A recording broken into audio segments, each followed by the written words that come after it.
Hey there, welcome back to the channel. In this video, I've put together a new collection of interesting stories, so whether you're here to relax, fall asleep, or just listen in the background, this should be a good one. Feel free to let me know where you're listening from and what time it is for you. It's always interesting to see where everyone is tuning in from. Now, let's start with the first story. It is titled, I was a Marine Corps hand-to-hand combat instructor for 15 years.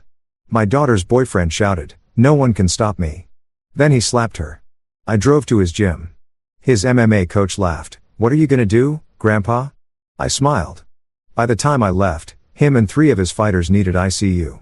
His uncle, a gang leader, showed up at my work. Big mistake. Chapter 1, The Calm. Before Shane Jones stood at his woodworking bench, hands steady as he shaped a cherrywood box, a birthday gift for his daughter Marcy.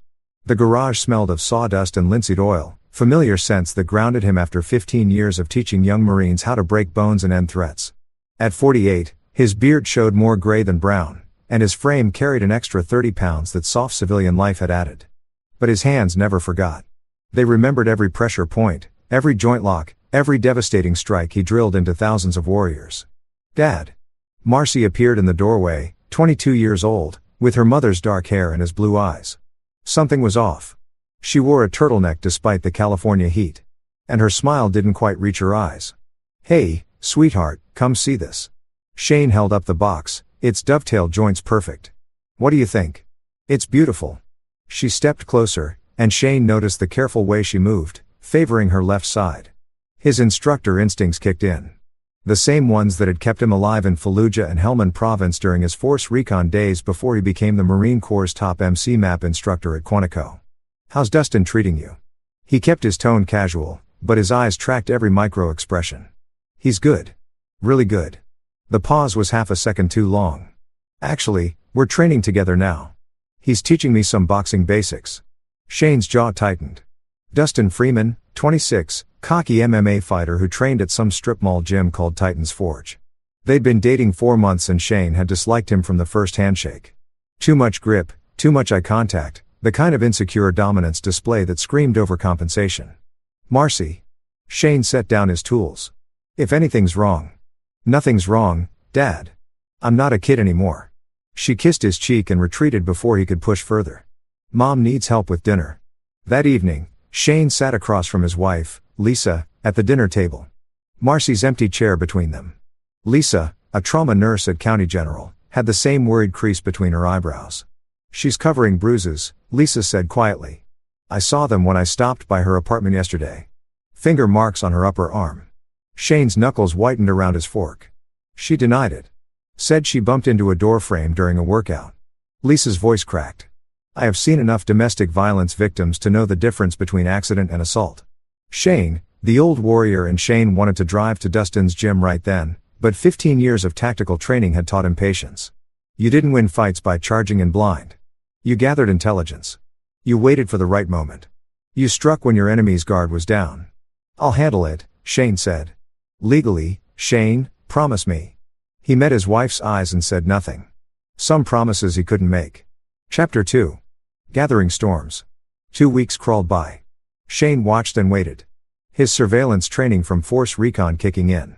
He drove past Titan's Forge 3 times, memorizing the layout, the patterns, the faces.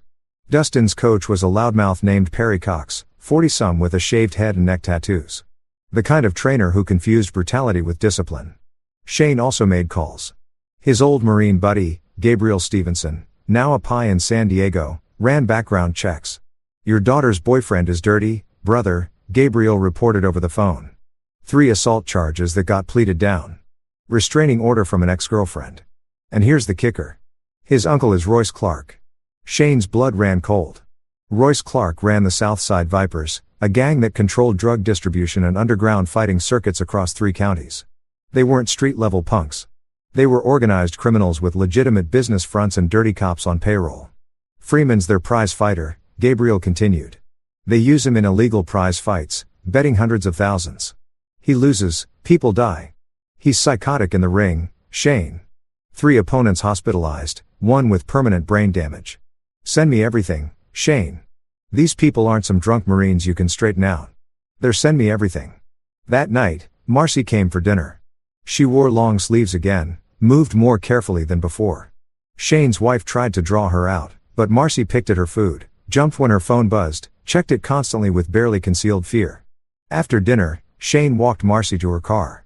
"Baby girl, I know what's happening." Her eyes filled with tears. "Dad, please don't. Has he hit you?" "It's complicated. He gets stressed with training, with his uncle's expectations." "It's not always. Has he hit you?" The tears spilled over. "He says he loves me. He apologizes every time. He's under so much pressure from his family." Shane pulled her into a hug. Felt her shake against him. "This ends now. Dad, you don't understand. His uncle Dustin said, if I leave, Royce will hurt you. Hurt our family. They're connected. Dad, police, judges, everyone. Let me worry about that. Promise me you won't do anything stupid."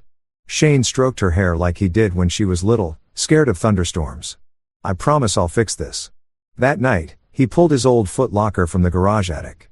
Inside, wrapped in oilcloth, were things he'd hoped to never touch again: tactical gear, surveillance equipment, and a notebook filled with 15 years of knowledge on how to neutralize threats.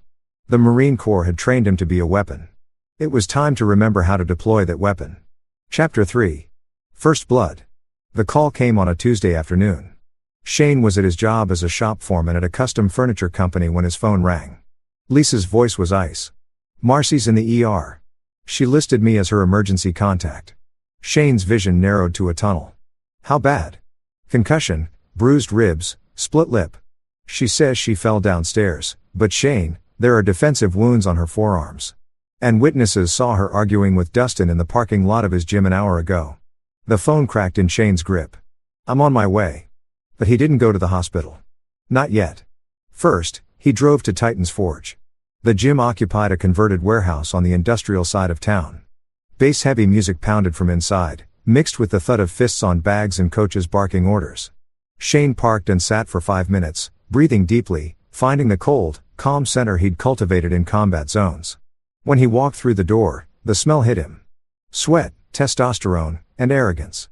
20 fighters were scattered across the space, working bags, grappling on mats, sparring in a cage. Dustin Freeman stood near the cage, laughing with his coach, Perry Cox, and 3 other fighters. Dustin was tall, muscular, covered in tattoos with that predatory confidence that came from never facing real consequences. Shane walked straight toward them. A few fighters noticed, stopped their work. The music seemed to dim. Dustin saw him coming and grinned. Well, Daddy came to visit." He nudged Perry. "This is Marcy's old man." Perry Cox looked Shane up and down. The extra weight, the gray beard, the carpenter's clothes, and laughed. "What are you going to do, Grandpa?" "Give us a stern talking to." Shane stopped 10 feet away. His voice was quiet, conversational. "You put your hands on my daughter. Your daughter's a clumsy who can't follow simple instructions," Dustin sneered. "Told her your fat old ass couldn't protect her. She didn't believe me, so I had to teach her respect." The 3 fighters with them, Shane recognized their faces from Gabriel's report. Lamar Duncan, Brenton Contrell, Andres White, all Viper Gang associates, spread out slightly, surrounding him. Perry stepped forward. "Here's how this goes, Grandpa. You turn around, walk out, and forget you have a daughter, or my boys will make sure you leave on a stretcher." Shane smiled. It was the smile he'd given Taliban fighters who didn't know they were already dead. "I was a Marine Corps hand-to-hand combat instructor for 15 years. I trained Force Recon operators, Mars Raiders, and over 3,000 combat Marines." He rolled his shoulders, and suddenly the extra weight didn't look so soft. "You're going to need more than 3 guys." Crazy old Perry nodded at his fighters. "Put him down." What happened next took 17 seconds. Lamar came in first, throwing a haymaker. Shane sidestepped, caught the arm, and executed a textbook Kodagai wrist lock combined with a knee to the solar plexus. Lamar dropped like a stone, gasping. Brenton and Andres rushed together. Shane moved like water, decades of muscle memory, taking over. He deflected Brenton's punch, trapped the arm, and delivered a palm strike to the ear that ruptured the eardrum. As Brenton screamed, Shane pivoted, caught Andres's kick, swept the standing leg, and dropped an elbow on the falling fighter's knee. The snap echoed through the gym. 14 seconds. Perry Cox grabbed a training knife from the wall rack and lunged. Mistake. Shane's disarm was reflexive. Trap the weapon hand. Control the wrist. Apply pressure to the nerve cluster while stepping into Perry's center line. The knife clattered away. Shane drove 3 rapid strikes into Perry's floating ribs, then swept both legs. Perry crashed onto his back. Shane followed him down, knee on sternum, and delivered 2 precise strikes to the jaw that sent Perry into darkness. 17 seconds, 3 fighters and a coach on the ground, 2 unconscious, 1 clutching a destroyed knee, 1 rolling in agony with a ruptured eardrum. Shane stood and turned to Dustin Freeman. Dustin's cocky grin had vanished. He backed toward the cage, hands up. "You're dead, my uncle." Shane closed the distance in 2 steps. Dustin threw a combination, jab, cross, hook.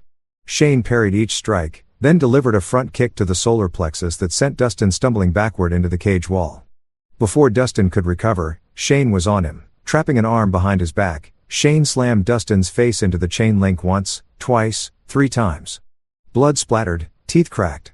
Shane spun Dustin around and lifted him by the throat, speaking inches from his ruined face. "You ever come near my daughter again, I'll kill you. You understand me?" Dustin gurgled something that might have been agreement. "I didn't hear you." "Yes, yes." Shane dropped him. Dustin collapsed, whimpering. Shane looked around the gym. Every fighter had backed away, phones out, filming. Good. Let them see. Anyone else want to teach the old man a lesson? Silence. Shane walked out, his knuckles barely bruised, his breathing steady. Behind him, someone was already calling 911. Chapter 4. The Reckoning. The knock came at 6 a.m. the next morning. 2 detectives, Roosevelt Kent, a black man in his 50s with tired eyes, and Sue Shepard, a sharp-featured woman in her 30s. Shane opened the door in his bathrobe, coffee in hand, expecting this. "Mr. Jones, we need to talk about an incident at Titan's Forge gym yesterday. Come in." Shane led them to the kitchen. Lisa stood by the counter, her lawyer face on. She'd made calls last night to their attorney, prepared for this moment. Detective Kent pulled out a notebook. 4 men are in the hospital. Perry Cox has a fractured jaw and broken ribs. Lamar Duncan has internal bleeding. Brenton Cantrell has a ruptured eardrum and needs surgery. Andres White's knee is destroyed. Doctors say he'll never fight again. And Dustin Freeman has a concussion, broken nose, 7 missing teeth, and trauma to his trachea. That's unfortunate, Shane said evenly. Multiple witnesses filmed you assaulting them. Self-defense. 5 men surrounded me, made threats. 1 came at me with a weapon. I defended myself. Sue Shepard leaned forward. "Mr. Jones, these men are claiming these men put my daughter in the hospital with a concussion, bruised ribs, and a split lip. I have medical records, photographs, and witness statements. Dustin Freeman has a history of assault charges and domestic violence. I confronted him about abusing my daughter. He and his colleagues attacked me. I neutralized the threat using the minimum necessary force my training allowed." Kent's expression shifted slightly. "Your training?" 15 years. Marine Corps hand-to-hand combat instructor. MC MAP black belt 4th degree. I taught at Quantico. Before that, Force Recon. 3 combat deployments. Would you like my service record? The detectives exchanged glances. Kent cleared his throat. Mr. Freeman's uncle, Royce Clark, has filed a complaint. He's demanding we arrest you for aggravated assault. Royce Clark. Shane sipped his coffee. Head of the Southside Vipers, drug trafficking, illegal gambling, racketeering. I'm surprised he wants police attention. Sue's eyes narrowed. What do you know about Royce Clark? Only what any citizen can find with basic research. I'm curious why a violent gang leader is pressing charges instead of handling things his own way, unless he's worried that official scrutiny might expose other activities. The room went quiet. Finally, Kent stood. We'll need you to come to the station, give a formal statement. Of course, I'll call my lawyer. After they left, Lisa gripped Shane's arm. They could still charge you.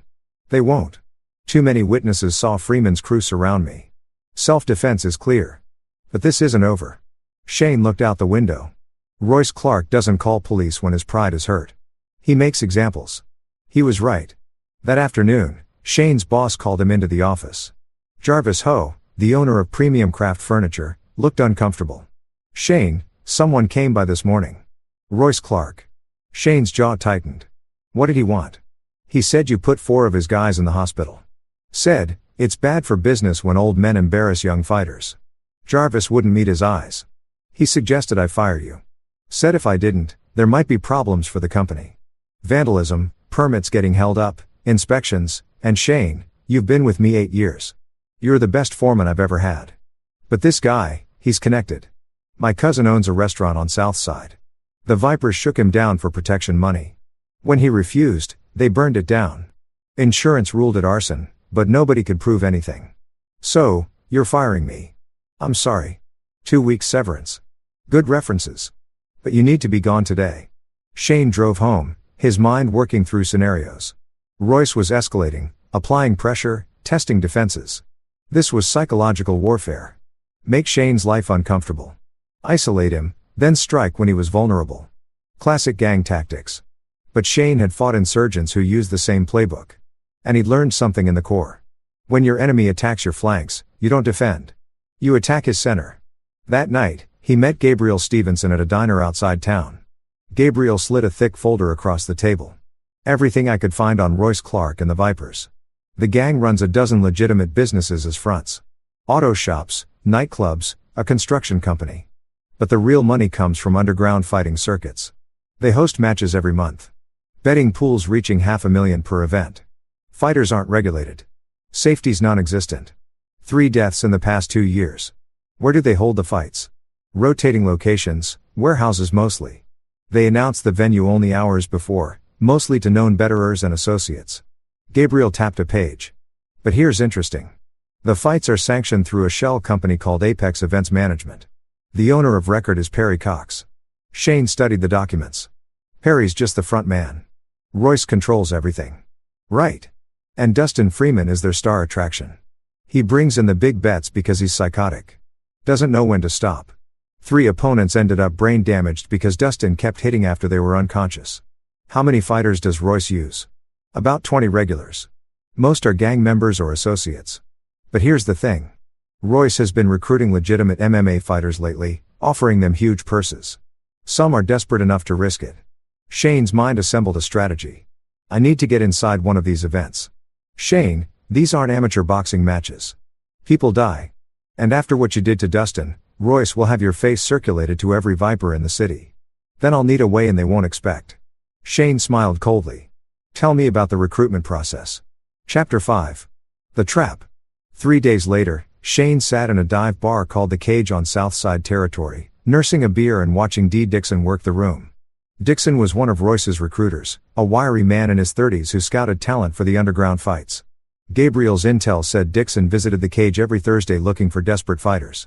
Shane had spent those 3 days transforming himself. He'd shaved his beard to stubble, bought clothes from a thrift store, worn jeans, a faded tap-out shirt, cheap sneakers.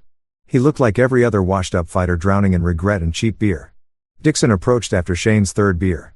You look like you can handle yourself. Shane glanced up, playing the part. Used to. Dixon sat down uninvited. What happened? Life. Bad knees. Worse decisions. Shane took a drink. You hiring? Depends. You got a record amateur circuit years ago. Nothing professional. The lies came easily. Shane had practiced them, but I need money. Wife's medical bills are killing me. Dixon studied him. How old are you? 48, but I can still throw down. We've got a fight coming up. $5,000 for showing up. 20 if you win. Interested? Hell yes. It's not sanctioned. You understand what that means? I understand. Money's money. Dixon pulled out a phone, snapped Shane's photo. I'll run you by my boss. You got a name? Larry Perkins. Shane had built the identity carefully. A real person who died 3 years ago in a car accident. Same age, similar build, enough to pass casual scrutiny. Stay here, Larry. 10 minutes later, Dixon returned. Boss wants to meet you. You free now? Shane followed Dixon to a blacked-out Escalade. Inside were 2 Vipers, Jason Morse, a heavily tattooed enforcer, and Marquis McGuire, a quiet killer whose rap sheet Gabriel had shown Shane included 2 murders. They drove to a warehouse in the industrial district. Inside the space had been converted into a makeshift gym, cage, weights, training equipment, and in the center, on a folding chair like a throne, sat Royce Clark. Royce was 50, built like a bull with graying hair, slicked back, and dead eyes that had seen too much violence. He wore an expensive suit that barely concealed the weapon at his hip. Larry Perkins. Royce's voice was gravel. D says you need money. That's right. You know who I am. I've heard stories. Then you know what happens to people who waste my time or cross me. Shane met his eyes steadily. I'm just looking for a payday. Royce studied him for a long moment. You look familiar. Shane's pulse remained steady. Years of controlling physiological responses in interrogation training. I've got one of those faces. Strip. Shane didn't hesitate. He removed his shirt, revealing the extra weight he carried, but also the underlying muscle definition. Old scars from combat marked his torso. Shrapnel, knife wound, bullet graze. They told a story Royce could read. Military Marines long time ago. Royce stood, walked around Shane. What did you do? Infantry. Did my time. Got out. Those scars aren't from standing guard duty. Royce poked at the knife scar. You saw action. Yeah, Iraq, and Afghanistan. And now you need money bad enough to fight in my cage. Royce smiled without warmth. Your opponent is Brenton Cantrell. You might have heard of him. Fighter at Titan's Forge. Just recovered from an injury. He's angry. Wants to hurt someone. That someone's going to be you. Shane recognized the name. One of the fighters he'd put down at the gym. This was a test. Royce suspected something but couldn't confirm it. He was dangling bait. When's the fight? Saturday night. But first, you train here. Let my coach see what you can do. If you're as good as you claim, you fight. If you're wasting my time, Royce let the threat hang. For the next 2 days, Shane trained at the warehouse under the watchful eye of Salvador Calhoun, a former boxer who trained Royce's fighters. Shane carefully calibrated his performance, good enough to impress, not so dominant as to raise suspicion. He sparred with mid-level fighters, took some hits, gave some back, played the role of a competent but aging warrior. But at night, he worked his real plan. Using the access he'd gained, Shane planted surveillance equipment around the warehouse. Tiny cameras and light fixtures, audio bugs in the office where Royce conducted business. He photographed documents, memorized faces, built a comprehensive picture of the Viper organization. Gabriel had connected him with Linda Kane, an FBI agent who'd been trying to build a case against Royce for 3 years. Shane fed her everything. Evidence of illegal gambling, racketeering, assault. But they needed more. They needed proof of the fights, the betting, the whole operation. Saturday arrived. By evening, Shane stood in a converted warehouse on the docks, surrounded by 300 people. Gang members, gamblers, dealers, dirty cops, wealthy thrillskers. Money changed hands in thick stacks. The air reeked of sweat, smoke, and blood. In the cage across from Shane, Brenton Cantrell warmed up, his ear still bandaged from their previous encounter. But Brenton didn't recognize him. The beard was gone. The context was different, and people saw what they expected to see. Royce stepped into the cage, microphone in hand. Gentlemen, our main event. Brenton, the Butcher Cantrell versus Larry Perkins. Some old Marine looking for grocery money. Laughter rippled through the crowd. Brenton's going to make this quick and painful. The bell rang. Chapter 6. The Unmasking. Brenton came out aggressive, throwing heavy combinations. Shane moved defensively, circling, absorbing strikes on his forearms, playing the overmatched underdog. The crowd jeered. Royce watched from ringside, his expression bored. But Shane was setting the tempo, controlling the distance, studying Brenton's patterns. After 2 minutes, he'd seen enough. The next time Brenton threw a wild right hook, Shane stepped inside, trapped the arm, and delivered a textbook elbow strike to the temple. Brenton's eyes glazed. Shane swept the legs, followed him down, and applied a rear naked choke. 7 seconds later, Brenton tapped frantically. The crowd erupted. Money changed hands. Royce's expression shifted from bored to interested. Shane released the choke and helped Brenton up. As their eyes met, recognition flashed across Brenton's face. His eyes went wide. You. Shane's fist connected with Brenton's jaw, cutting off the revelation. Brenton crumpled. The crowd assumed it was post-fight drama, laughed and cheered. But Shane had seen Royce's eyes narrow. He exited the cage quickly, collected his $5,000 from D. Dixon, and headed for the exit, but Jason Morse blocked his path. Boss wants to see you. Shane's hand moved toward the folding knife in his pocket, but he caught himself. Not yet. Not here. Surrounded by enemies, he followed Morse to a back office where Royce waited, flanked by Mark McGuire. Hell of a fight, Larry. Royce poured whiskey into 2 glasses for an old man.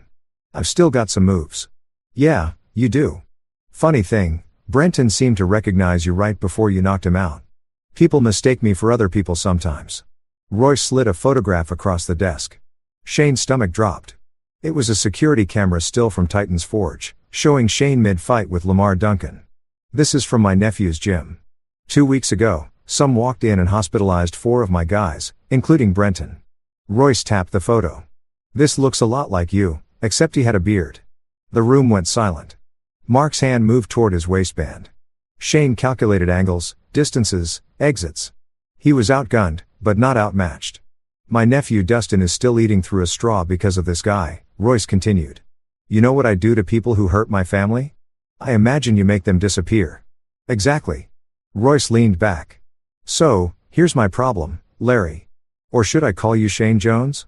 See, I did my homework after Dee sent me your photo. Took a while to connect the dots, but facial recognition software is amazing these days. Shane Jones, formerly gunnery sergeant. Shane Jones, McMap instructor at Quantico, Force Recon before that.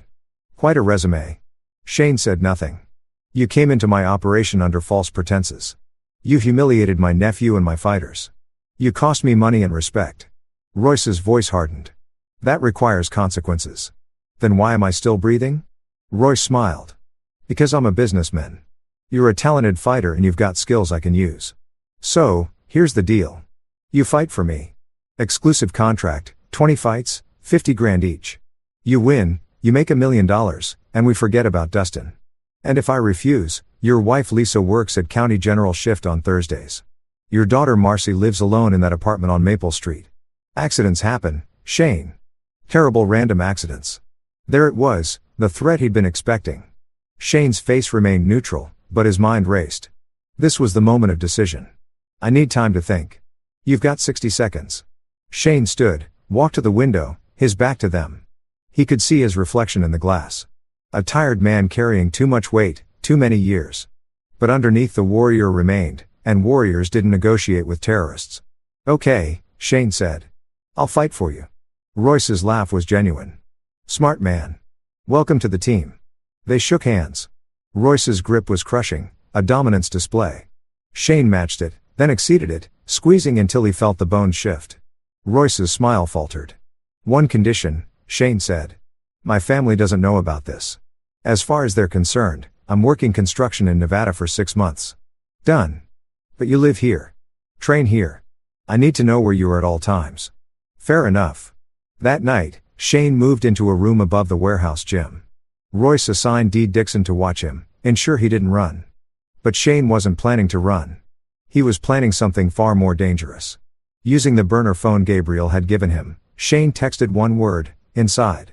The next morning, he began his real mission. Training with Royce's fighters, he assessed their skills, identified weaknesses, memorized the operational structure. He ingratiated himself with Salvador Calhoun, the coach, learning the schedule of fights, the betting system, the protection payoffs to cops and officials. And at night, when Wenda thought he was sleeping, Shane moved through the warehouse like a ghost. He photographed financial records, recorded conversations, documented the entire criminal enterprise. Every piece of evidence went to Gabriel, who passed it to FBI agent Kane. But Shane was playing a deeper game. He wasn't just gathering evidence. He was identifying pressure points. Every organization had vulnerabilities, people who could be turned, alliances that could be fractured. Royce's empire looked solid, but Shane knew from combat, the bigger the fortress, the more catastrophic the collapse when you found the right crack. His opportunity came 2 weeks later when he overheard Royce arguing with his lieutenant, Marquis McGuire, about money.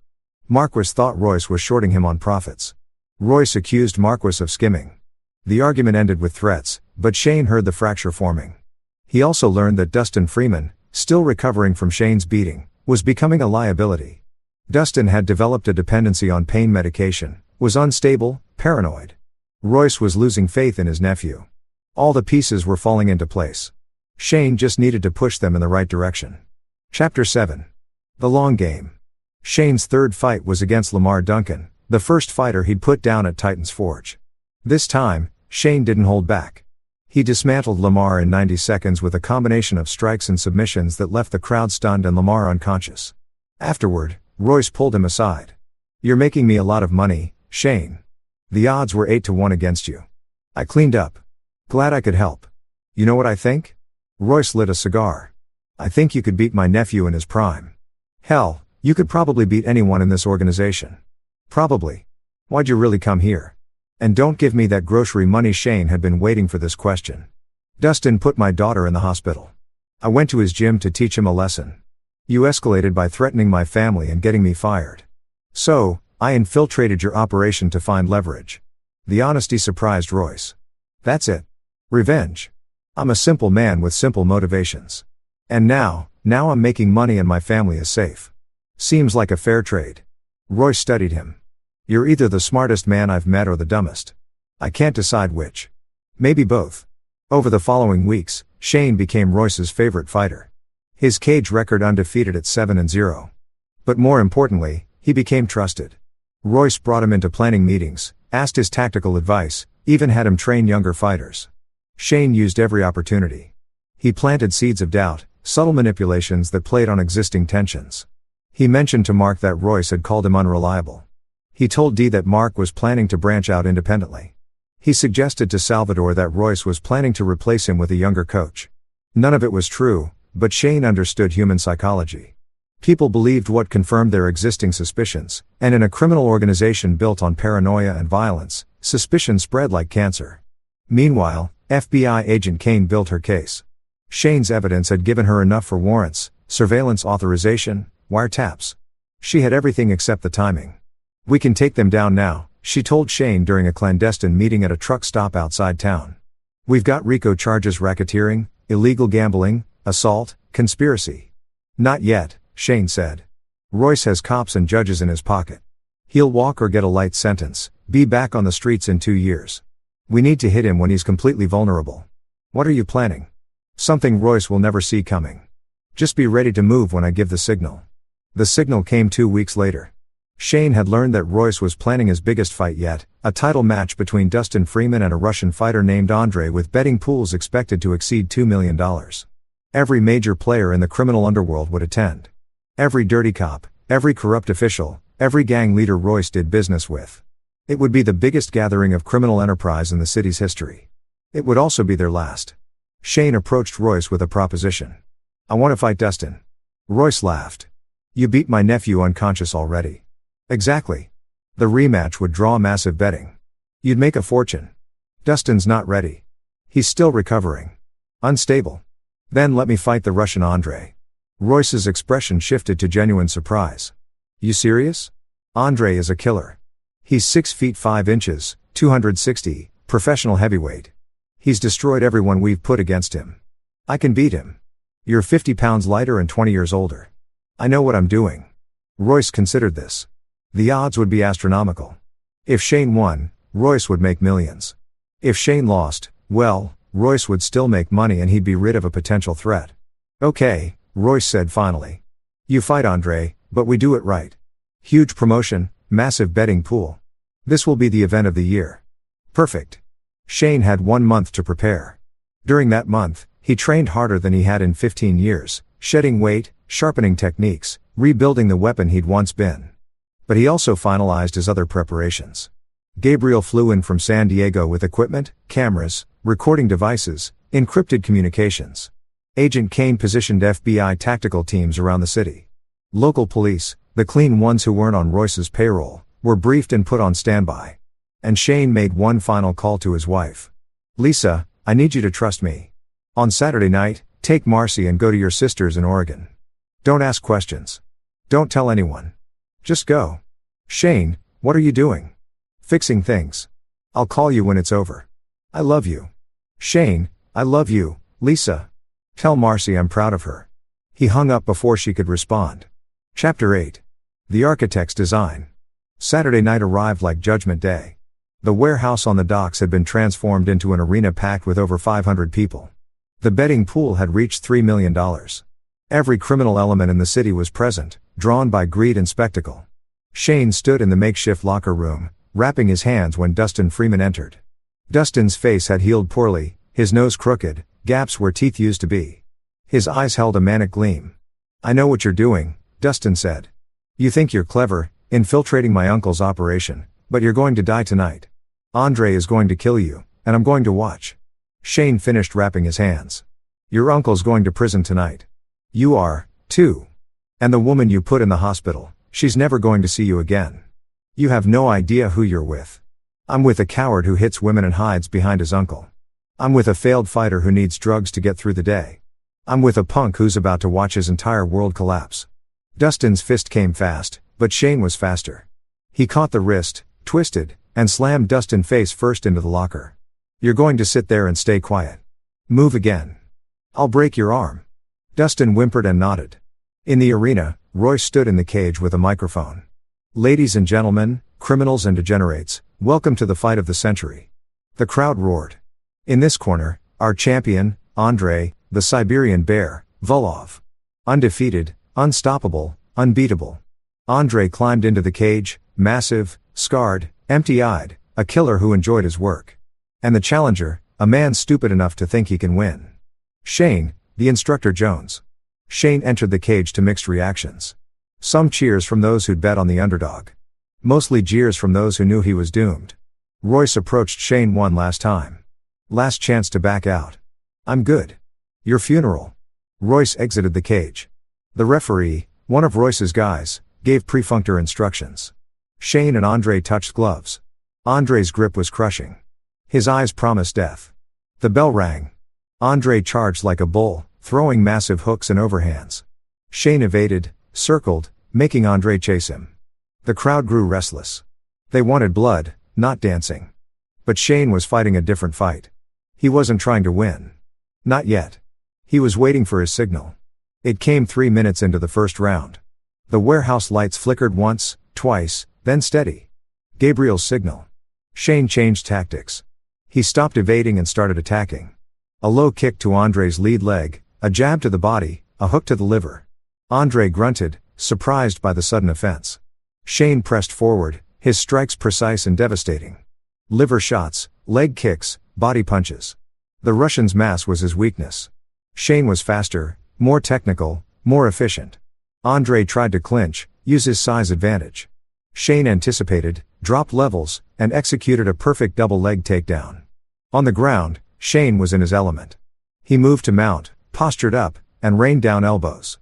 The crowd was screaming now. This wasn't supposed to happen. Andrei tried to roll, but Shane transitioned to back control. Hooks in, hand under the chin. The rear naked choke was textbook perfect, sunk deep. Andrei thrashed, tried to break the grip, but Shane's technique was flawless. 10 seconds later, Andrei went limp. The referee stopped the fight. Shane released the choke and stood, raising his hands. But he wasn't looking at the crowd. He was looking at the exits where FBI agents in tactical gear were pouring in. Federal agents, nobody move. The warehouse erupted into chaos. Criminals ran for exits only to find them blocked. Agents swarmed the building, weapons drawn, shouting orders. Some of Royce's guys tried to fight. They were tased, tackled, and cuffed. In the cage, Shane watched Royce's face transform from shock to fury to betrayal, their eyes locked across the chaos. You! Royce screamed, pushing through the crowd toward the cage. You did this. Marquis and Dee tried to follow, but FBI agents intercepted them. The massive operation Shane had helped orchestrate was unfolding perfectly. Every entrance sealed, every exit covered, every criminal in the building trapped. Royce reached the cage, climbing in with murder in his eyes. I'm going to kill you. Shane smiled. You're going to try. Royce pulled a knife from his waistband, a tactical folder wicked sharp. He lunged, slashing. Shane's disarm was reflexive. Practiced 10,000 times. He trapped Royce's wrist, applied pressure to the nerve cluster, twisted. The knife clattered to the canvas. Then Shane went to work. 15 years of teaching Marines how to end threats efficiently. Every technique, every principle, every lesson delivered with surgical precision. Jab, cross, hook to the body, leg sweep, ground control. Shane mounted Royce and delivered controlled strikes. Not enough to kill, but enough to punish. This is for my daughter. A strike to the ribs. This is for every woman you terrorized. Another to the solar plexus. This is for every life you ruined. A final strike to the jaw. Royce went limp, unconscious, but alive. Shane stood as FBI agents swarmed the cage. Weapons trained on both of them. Shane Jones, hands up. Shane complied, hands raised. Agent Kane pushed through the crowd, her expression severe for the cameras, but her eyes grateful. You're under arrest for participation in illegal fighting. Understood. She cuffed him deliberately loose and whispered, play along. We discussed this. Shane was led out through the chaos, past the arrested gang members, past the terrified gamblers, past Dustin Freeman being dragged away in cuffs. Outside, news cameras had arrived. The FBI had tipped them off. This would be national news by morning. In the back of an FBI van, Agent Kane uncuffed Shane. "We got everyone. Roy, Marquis, Dustin D. Salvador, all the major players, plus 57 criminals with outstanding warrants, 12 dirty cops, 3 judges, and more evidence than we can process. Good. The charges against you are for show. We'll drop them tomorrow. Claim you are acting as a confidential informant. You'll be clear. And my family safe. We've had them in protective custody since you made the call." Shane nodded, exhaustion suddenly overwhelming him. It was over. 3 months of planning, manipulation, and risk, but it was finally over. Chapter 9. Resolution. The trial took 8 months. Shane testified. His immunity deal protecting him from prosecution. The evidence he'd gathered, financial records, recordings, videos, was overwhelming. Royce Clark received 40 years in federal prison. Marky McGuire got 25. Dustin Freeman, facing assault charges for Marcy, plus his participation in the illegal fighting ring, got 15. The Southside Vipers collapsed without leadership, their criminal empire dismantled by follow-up investigations. Shane Jones returned home to a life that was quieter but not unchanged. The furniture company rehired him. The owner had seen the news, understood the full story, and apologized. Shane accepted, but he knew that part of his life felt small now. Marcy had been in therapy, working through the trauma Dustin had inflicted. She was stronger now, cautious, but not broken. Father and daughter had dinner every Sunday, a ritual that helped them both heal.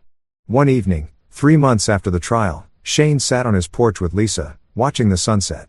She held his hand, her thumb tracing the scars on his knuckles. "Do you regret it?" she asked. "No, you could have died multiple times, but I didn't. And they're gone. All of them. Was it worth it?" Shane considered this, the months of danger, the lies, the violence, the risk to himself and indirectly to his family. Was justice worth that price? He thought of Marcy's smile at last Sunday's dinner, genuinely happy for the first time in a year. He thought of the other victims who'd testified at trial, finding their voices because Shane had given them the courage. He thought of the city, slightly safer, because one criminal empire had fallen. Yeah, Shane said it was worth it. A car pulled up, Gabriel Stevenson, visiting from San Diego. He joined them on the porch with beers, and they sat in comfortable silence. 3 people who'd gone to war and survived. "FBI offered me a consultant position," Shane mentioned, teaching hand-to-hand combat to agents, helping with undercover operations. Lisa's hand tightened on his, and I turned it down. "I've had enough of that life. I just want to build furniture, have Sunday dinners with Marcy, and grow old with you." Good answer. But Shane knew himself better than that. Somewhere inside, the warrior remained. Always watching, always ready, always capable. If another Royce Clark emerged, if another Dustin Freeman threatened his family, Shane would do it all again. Some men were born to fight. Shane had accepted that about himself long ago. "Dad." Shane turned to find Marcy standing in the doorway, her boyfriend beside her, a gentle accountant named Noah Cobb, who treated her with respect and kindness. "Hey, sweetheart. Noah and I have some news." She was smiling. "We're engaged." Lisa squealed and rushed to hug them both. Gabriel offered congratulations. Shane stood slowly, approached Noah, and extended his hand. "Congratulations, son." Noah shook his hand nervously. "Thank you, sir. I promise I'll treat her right." "I know you will." Shane's grip was firm, but not crushing. "But just so we're clear, I was a Marine Corps hand-to-hand combat instructor for 15 years. You've seen the news reports about what happened to the last guy who hurt my daughter." Noah paused slightly. Marcy swatted Shane's arm. "Dad." Shane grinned. "I'm kidding. Mostly." He pulled Noah into a hug, clapping him on the back. "Welcome to the family." As they celebrated inside, Shane stepped back onto the porch alone. The sun had set completely, leaving stars scattered across the dark sky. He thought about the path that had led him here, from the battlefields of Iraq and Afghanistan, through the training halls of Quantico, into the underworld of criminal fighting, and finally home. The journey had been violent and dangerous, but necessary because some things were worth fighting for. Family, justice, the basic human right to live without fear. Shane Jones had been a warrior his entire adult life. He'd fought for his country, trained others to fight, and ultimately fought for the people he loved most. And standing on his porch, surrounded by family and friends, he knew he'd do it all again if needed. But for tonight, the war was over. Tonight, he was just a father celebrating his daughter's happiness. And that was enough. Epilogue. 2 years later, Shane Jones stood in a different role, grandfather. Marcy had given birth to a healthy boy named after Shane's father. The old warrior held his grandson carefully, marveling at the fragile weight of new life. The boy would grow up in a world slightly safer because his grandfather had made difficult choices. He'd never know about the violence, the danger, the calculated revenge that had removed a criminal empire from the streets. But someday, if that boy needed protection, if evil threatened his life the way it had threatened Marcy's, he'd have a grandfather who knew how to fight back. For now though, Shane was content to simply hold his grandson and feel the warmth of family around him. Lisa beside him, Marcy and Noah nearby, Gabriel visiting from San Diego. The past was behind them, the future uncertain but hopeful. Shane Jones had been a Marine, an instructor, a warrior, and an avenger. Now finally, he was just a man at peace. And that was the greatest victory of all.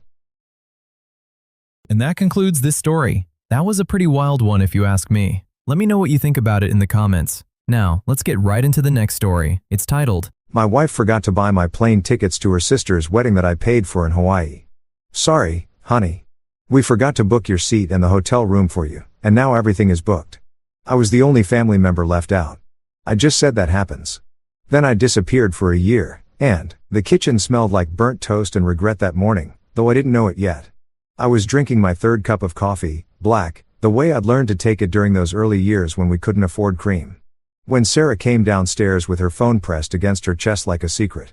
Melissa's getting married, she said. Her voice had that careful quality it gets when she's about to ask for something. In Hawaii next spring. I remember smiling. I remember being genuinely happy. Melissa was Sarah's younger sister, the one who backpacked through Southeast Asia for 2 years and came back with stories that made our suburban life feel small. She deserves something beautiful. That's amazing, I said. Maui, Big Island, Kauai, the Garden Isle. Sarah poured herself coffee, still not looking at me directly. It's going to be expensive. The whole family's going. Mom, Dad, Uncle Richard, Aunt Claire, the cousins, everyone. I did the math in my head without thinking about it. That's what 15 years of marriage does. You become a human calculator for family expenses, flights, hotel, wedding gift, new clothes, because nothing I own seemed appropriate for a Hawaiian beach wedding. Maybe $5,000, maybe more. We can do it, I said. I've got that bonus coming in March in the savings account. Actually, Sarah interrupted, and there it was. That word that changes everything. Actually, I was thinking, since it's such a big expense, maybe I could handle the booking. I'm better at finding deals. And Melissa gave me a family discount code for the resort. If you've ever loved someone, really love them, you know that love makes you stupid. It makes you miss things. Red flags just look like flags when you're viewing them through rose-colored glasses. Isn't that what they say? I should have known then. Should have felt it in my bones the way you feel rain coming. But I didn't. Sure, I said. Whatever makes it easier. She kissed me on the cheek. Her lips were cold. That was October. The months that followed had a dreamlike quality. The kind of dream where you're walking through familiar rooms that are just slightly wrong. Sarah spent hours on her laptop, clicking through travel sites, scribbling notes on her iPad. Sometimes I'd come home and find her on the phone with her mother and they'd both go quiet when I walked in. Not suspiciously quiet, just that natural lull in conversation that happens when someone enters a room. Just wedding stuff, Sarah would say. You know how Mom gets about planning. I did know. Margaret was a force of nature when it came to family events. She'd organized her own vow renewal like it was a state dinner. I figured Melissa's wedding was probably being planned with military precision. Complete with color-coded spreadsheets and backup plans for the backup plans. In November, Sarah asked me to transfer money to her account. $4,000 to start for the deposits. She explained, the resort needs everything up front because it's peak season and the flights are cheaper if we book now. I transferred the money. I remember hovering my finger over the confirm button for just a moment, feeling something I couldn't name. But Sarah was my wife. Sarah was the person I'd built a life with. Sarah was standing in our kitchen with her hair in that messy bun she wore on weekends, looking tired and a little overwhelmed by all the planning. And I loved her. So I pressed confirm. Thank you, she said, and she meant it. I could hear it in her voice. That's what made everything that came after so much worse. I don't think she was faking that gratitude.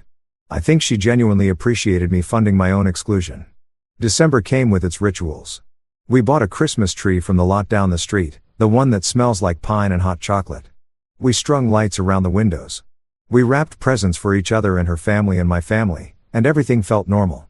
Everything felt like 15 years of marriage should feel comfortable, familiar, safe. On Christmas Eve at her parents' house, Melissa cornered me by the dessert table. "I'm so excited you guys are coming," she said, loading her plate with Margaret's famous rum cake. "It's going to be perfect, and I'm glad Sarah's bringing you." I was worried she might come alone. Something in my stomach twisted. Why would she come alone? Melissa laughed, but it sounded uncertain. "Oh, Mom was saying something about how expensive it was getting, and maybe it would be better if it was just blood family, but Sarah shut that down pretty hard. Said you were coming no matter what." I smiled. I made some joke about not missing an open bar in Hawaii. But that twist in my stomach didn't untwist. It stayed there tight and cold, like a fist wrapped around something vital. That night in the car ride home, I almost asked Sarah about it. The words were right there sitting on my tongue. "Did your mom suggest I shouldn't come?" But it was Christmas. Sarah was humming along to the radio some about silver bells and city sidewalks. The dashboard lights made her face look soft and young. The way she'd looked when we first met at that party where neither of us knew anyone. We'd spent the whole night talking in the kitchen, blocking the refrigerator until the host had to ask us to move so people could get more beer. I didn't ask. I reached over and took her hand instead, and she squeezed back. Another mistake. Another missed exit on a highway that was taking me somewhere I didn't want to go.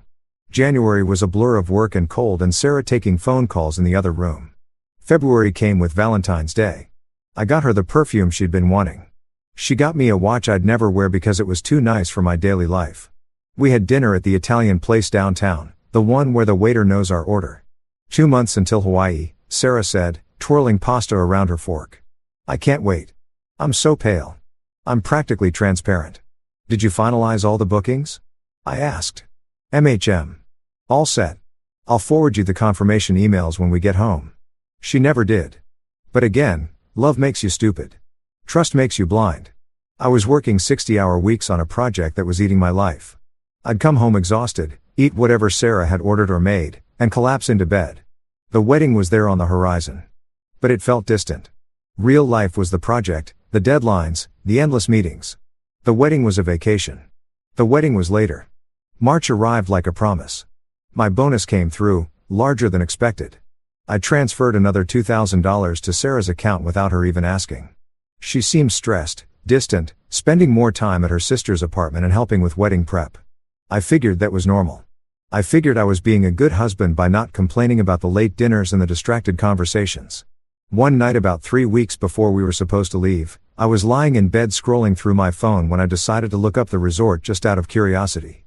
I wanted to see where we'd be staying, maybe get excited about it.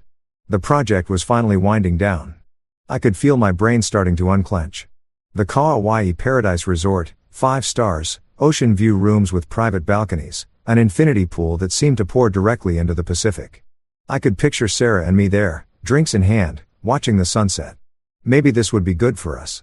Maybe this would reset something that had felt slightly off kilter in our marriage. Though I couldn't name exactly what. I pulled up our joint calendar, the one Sarah maintained religiously, and looked at the dates of the wedding, April 15th through April 22nd. A week in paradise. Then, because I'm thorough in ways that sometimes border on obsessive, I opened my email and searched for any confirmations from the resort or the airline. Sarah had said she'd forward them. I didn't find them, but that wasn't unusual. Sarah was terrible about forwarding things.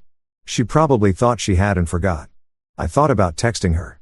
She was at Melissa's apartment, probably looking at seating charts or flower arrangements or whatever occupies the final weeks before a wedding, but it was late, nearly 11 o'clock, and she'd be home soon anyway. I fell asleep with my phone on my chest, the resort's website still glowing in the dark. The Tuesday before we were supposed to leave, I woke up thinking about packing. I'm not someone who packs the night before. I make lists, check them twice, lay everything out days in advance. Sarah used to tease me about it. Called it my dad energy even though we didn't have kids. "You'd be the type to have a laminated list of what goes in the diaper bag," she'd say, laughing. I'd laugh, too, 'cause she was probably right. That morning, I opened the closet and started thinking about what to bring. Swim trunks, sunscreen, that linen shirt Sarah had bought me last summer, the one I'd worn exactly once. I was mentally cataloging everything when Sarah came into the bedroom already dressed for work. "You're up early," she said, thinking about packing. "Want to make sure I don't forget anything." I pulled out the suitcase from the top shelf. "Hey, can you forward me those confirmation emails? I want to make sure I have all the details on my phone." Sarah was checking her makeup in the mirror. She didn't turn around. "Why?" "Just to have them, the flight times, the resort info, all that." "I have all of it on my phone," she said. "Don't worry about it." Something about her tone made me stop. "Sarah, just forward me the emails. It takes 2 seconds." She turned around then and her face had an expression I'd never seen before. It was careful, calculated, like she was doing math in her head, trying to figure out how to solve an equation where all the numbers were lies. "Okay," she said. "I'll send them when I get to work." She kissed me goodbye, left for the office. I stood there in our bedroom with an empty suitcase at my feet and that fist in my stomach, the one that had appeared at Christmas, suddenly clenched so hard I thought I might be sick. I didn't go to work. I called in, said I wasn't feeling well, which wasn't exactly a lie. Then I sat down at my laptop and did what I should have done months ago. I started digging. First, I checked our bank accounts, all of them. Joint checking, joint savings, my personal checking, Sarah's personal checking that she didn't know I had view access to because we'd set it up together years ago and she'd never changed the permissions. $6,000 gone from our joint account in the past 6 months. All transferred to Sarah's personal account. I could see the trail. October, November, December, January, February, March, regular transfers. Like she was siphoning off pieces of our life together. Okay, that tracked wedding expenses. That's what she'd said the money was for. I looked at Sarah's personal account. I expected to see payments to airlines, to the resort, to wedding vendors. What I found instead made my hands start shaking. Shopping, restaurants, a spa day, hair salon, Nordstrom, Sephora, Lululemon, one charged for $800 at a place called Luxe Boutique. Nothing. Absolutely nothing that looked like travel bookings. The largest single charge was $2,200 to a place called Azure Restaurant dated March 10th. I googled it. Azure Restaurant. Fine dining in the city. Tasting menu for $2,600 per person. 42. I tried to remember where Sarah was on March 10th. It was a Friday. I'd worked late. She'd texted saying she was having dinner with Melissa and some bridesmaids. Wedding planning for 2. My heart was doing something irregular, something that felt like it might require medical attention. I kept digging. Credit card statements, phone bills. I went back months, looking for anything that would explain what was happening because something was happening. Something had been happening while I was working 60-hour weeks and being a good husband and transferring money for a trip we were apparently not taking together. In her text messages. God, I'd never looked at her text messages. Never had a reason to.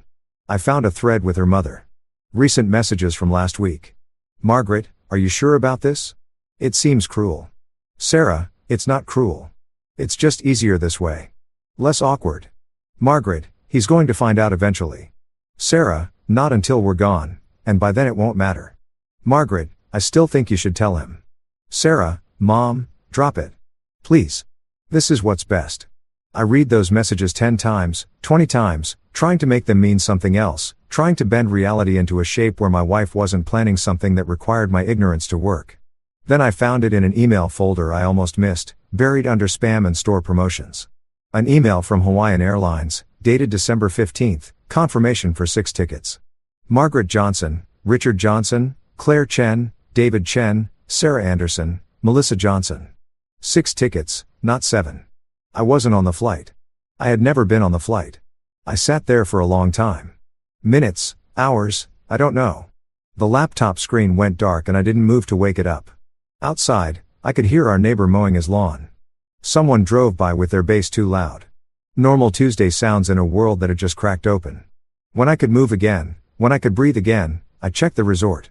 I called them directly, gave them the confirmation number I found in Sarah's email. "Yes, Mr. Anderson, I have your reservation here. 1 Ocean View room, king bed for April 15th through April 22nd. Checked in under Sarah Anderson's name. Is there anything you'd like to modify? How many guests on the reservation?" A pause. Keyboard clicking. 2 guests, sir. Would you like to add someone to the room? No, I said. My voice sounded like it was coming from somewhere else. No, that's fine. 2 guests, Sarah and someone. Not Sarah and me. Sarah and someone else in a room I'd paid for at a resort in Hawaii for her sister's wedding that I wasn't invited to attend. I hung up, called back, asked to speak to a manager, confirmed that yes, I was the one who paid for the room. The credit card on file was our joint account. Yes, I wanted to cancel the reservation. No, I didn't care about the cancellation fee. The manager, a kind-sounding woman named Patricia, put me on hold. Came back. Mr. Anderson, I'm showing that this room was booked as part of a group block for the Johnson-Martinez wedding. There's a family discount applied. If you cancel, the discount gets removed from the other rooms as well. Are you sure you want to proceed? What other rooms? More clicking. There are 5 other rooms booked under the same group rate. Looks like 2 double rooms and 3 single rooms. All checking in the same dates. The entire family. Everyone had rooms. Everyone except me. Mr. Anderson, are you still there? Don't cancel it, I said. My brain was working again, but differently now. Sharper, colder. Actually, I need to make a change. Can you transfer the reservation to my name only? Of course. And the other guest will. They need their own room. They'll figure it out, I said. When Sarah came home that night, I was making dinner. Pasta carbonara, her favorite. I'd opened a bottle of wine. I'd set the table with the nice plates we only used when we had company. I'd lit candles. She stood in the doorway of the kitchen, looking at the scene with confusion, and maybe something else. Fear, suspicion. I couldn't tell anymore. Turns out I'd never been good at reading my wife. What's this? She asked, just felt like doing something nice. We've both been so busy lately. I smiled at her. It didn't feel like my smile. It felt like I was wearing a mask of my own face. Wine. We ate dinner. We talked about nothing. Her day at work. My sudden recovery from my illness. Some show we'd been watching. She was tense. I could see it in the way she held her fork. The way her eyes kept darting to her phone. After dinner, I poured her another glass of wine. Topped mine off. So, I said, getting excited for Hawaii? Yeah, really excited. It's going to be beautiful. She took a long drink. Melissa's so stressed, though. I think she'll just be happy when it's over. I bet. Big weddings are a lot. I swirled my wine, watching it catch the candle light. Did you ever send me those confirmation emails? She froze just for a second. Just long enough. Oh, I forgot. I'll do it now. Don't worry about it, I said. Actually, I wanted to talk to you about something. The color drained from her face. Actually drained. I'd always thought that was just an expression, but I watched it happen. She went pale and still, and I knew.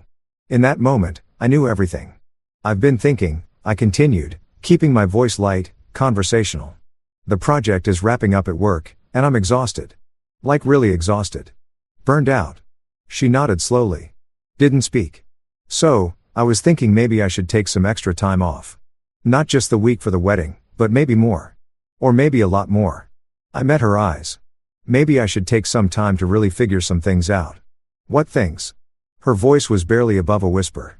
Life things. Marriage things. I smiled again, and this time it felt real 'cause I'd made a decision. Somewhere between finding those messages and cooking dinner, somewhere between calling the resort and setting the table, I decided something. So, here's what's going to happen. You're going to go to Hawaii. You're going to have an amazing time at your sister's wedding. And while you're gone, I'm going to do some thinking. Jason, I'm not done. I wasn't angry. That was the strangest part. I'd expected to be angry, to yell, to break things, but what I felt was something colder and clearer. You're going to have a great trip. And when you come back, we'll talk, really talk about everything. She was crying now. Quiet tears that didn't make a sound. I can explain. I'm sure you can, but not tonight. I stood up, started clearing the plates. Tonight, I think you should maybe stay in the guest room. Give us both some space. Jason, please. I stopped, looked at her. Really looked at her. This woman I'd loved for 15 years. This stranger sitting at my table, crying crocodile tears over a betrayal she'd planned for months. Go pack for Hawaii. I'll handle the dishes. She left the room. I heard her footsteps on the stairs, heard the guest room door close. I washed the dishes, I blew out the candles, and I finished the bottle of wine, sitting alone in our kitchen while my wife cried one floor above me, and I started planning. If you've ever wanted to vanish, really vanish, you learn quickly that it's not about going somewhere else. It's about stopping being where you are. It's about becoming a blank space where a person used to be. I didn't sleep that night. I sat in our home office. My home office. Now, that's how I was starting to think of it. And I made lists. I'm good at lists. That dad energy Sarah used to tease me about things I needed to do before she left for Hawaii. Things I needed to do while she was gone. Things I needed to do after. The first list was practical. Separate bank accounts, change passwords on everything, talk to a lawyer, find a place to stay, tell my parents. The second list was harder to write. It was things I needed to understand. Who was going to Hawaii with her? How long had this been planned? Did everyone know? Why? That last one kept staring at me from the page. Why? Such a simple word for such a complicated question. Why would you plan a vacation without your husband? Why would you take money from joint accounts and spend it on yourself? Why would you make plans with someone else? Because there had to be someone else, didn't there? Using money we'd saved together. Why would you let me think I was going right up until the moment it became impossible to go? I thought about that night at Christmas, what Melissa had said about how Sarah had fought for me to come. But that didn't align with the flight bookings from December 15th. Unless Sarah had always planned to uninvite me, unless the whole thing was theater, a performance of being a good wife right up until the curtain fell. At 3 o'clock in the morning, I sent an email to my boss. Family emergency. Need to take the vacation time I'd been banking. 2 weeks starting immediately, possibly extending. He responded within 10 minutes. The guy never slept. No problem. You've earned it. Take care of whatever you need to take care of. At 4 in the morning, I heard Sarah get up. Heard her in the bathroom. Heard her crying again. Part of me, some stupid loyal part that still loved her, wanted to go to her, to hold her. And asked her to explain and believe whatever explanation she gave. I didn't move. At 5, I heard her leave the house. Her car starting, pulling out of the driveway. Going to work early or going somewhere else. I didn't care anymore. I started packing. My brother lives in Portland. We're not close. Distance and time had seen to that. But we're not estranged either. We have the kind of relationship where you can call out of the blue and ask for a favor. And the answer will probably be yes. I need a place to stay, I told him on the phone. For a while, maybe a long while. What happened? Derek has a good voice for crisis. Calm, steady, unquestioning. Sarah and it's complicated. I'll explain when I get there. I just need somewhere to not be here. When? Today. A pause. Okay. Yeah, come up. We've got the spare room. Thanks, Jason. You okay? I thought about that question. Was I okay? My wife had orchestrated my exclusion from her family's life. She'd stolen money from our joint accounts. She'd probably been seeing someone else. Our marriage was over. I knew that with the certainty, the sun will rise. Was I okay? No, I said, but I will be. I drove to the bank first in person because some things need to be done face to face. I opened a new account in only my name, transferred half of our joint savings, my half, the half I'd earned, though even that felt wrong because what is yours and mine in a marriage? I left her half untouched. I'm not a thief. The lawyer's office was second. I didn't have an appointment, but I waited. 3 hours in a lobby with magazines about golf and business, watching other people come and go with their own crises and betrayals. When I finally sat down with Michael Chen, a divorce attorney who came recommended by a colleague who'd been through this, I told him everything. He listened without interrupting, made notes. At the end, he sat back in his chair and Mr. Anderson, I'm going to be honest with you. This is bad, but it's not as bad as it could be. How is this not as bad as it could be? You don't have kids. You've documented everything. You discovered the deception before she left, which means you can act now instead of being blindsided later. And most importantly, you kept your head. A lot of guys in your situation would have confronted her or fought made it ugly. You stayed smart. I don't feel smart. I feel like an idiot for not seeing it sooner. He shook his head. You trusted your wife. That doesn't make you an idiot. That makes you someone who was trying to have a marriage. He pulled out a form. Here's what I recommend. Don't file for divorce yet. Not until we know more. But protect yourself. Document everything. And while she's in Hawaii, I want you to do something for me. What? Disappear. Not legally. You're not trying to hide, but make yourself unavailable. Don't answer her calls. Don't respond to texts. Let her come back to an empty house and an absent husband. See what she does. People reveal themselves when they think no one's watching. That's not manipulative. He smiled grimly. Mr. Anderson, she planned to leave you behind on a family vacation she made you pay for. I think we're past worrying about manipulation. I went home, packed more thoroughly. Clothes for 2 weeks, maybe 3. My laptop, my tablet, chargers, all the boring essentials of modern life. I packed the photo albums from before we went digital because those felt important somehow. Evidence of a time when we were happy or when I thought we were happy, which maybe amounts to the same thing as I left my wedding ring on the kitchen counter just sitting there on the granite. A small circle of gold that suddenly seemed like the punchline to a joke I didn't understand. I left a note short, simple. Sarah, I know. Take your trip. We'll talk when you get back. Jason, I didn't say what I knew. Let her wonder. Let her panic. Let her spend a week in paradise thinking about what was waiting for her at home. I loaded my car, looked at our house, the house we'd bought together 5 years ago, the house we'd painted and furnished and argued about throw pillows in. The house that held 15 years of marriage and memories and apparently lies. It looked the same as always. Blue shutters, white door, small front yard with the garden Sarah never maintained. And I always ended up weeding. It looked like home. It wasn't anymore. I drove north. Portland in April is rain and cherry blossoms, which felt appropriately pathetic for my state of mind.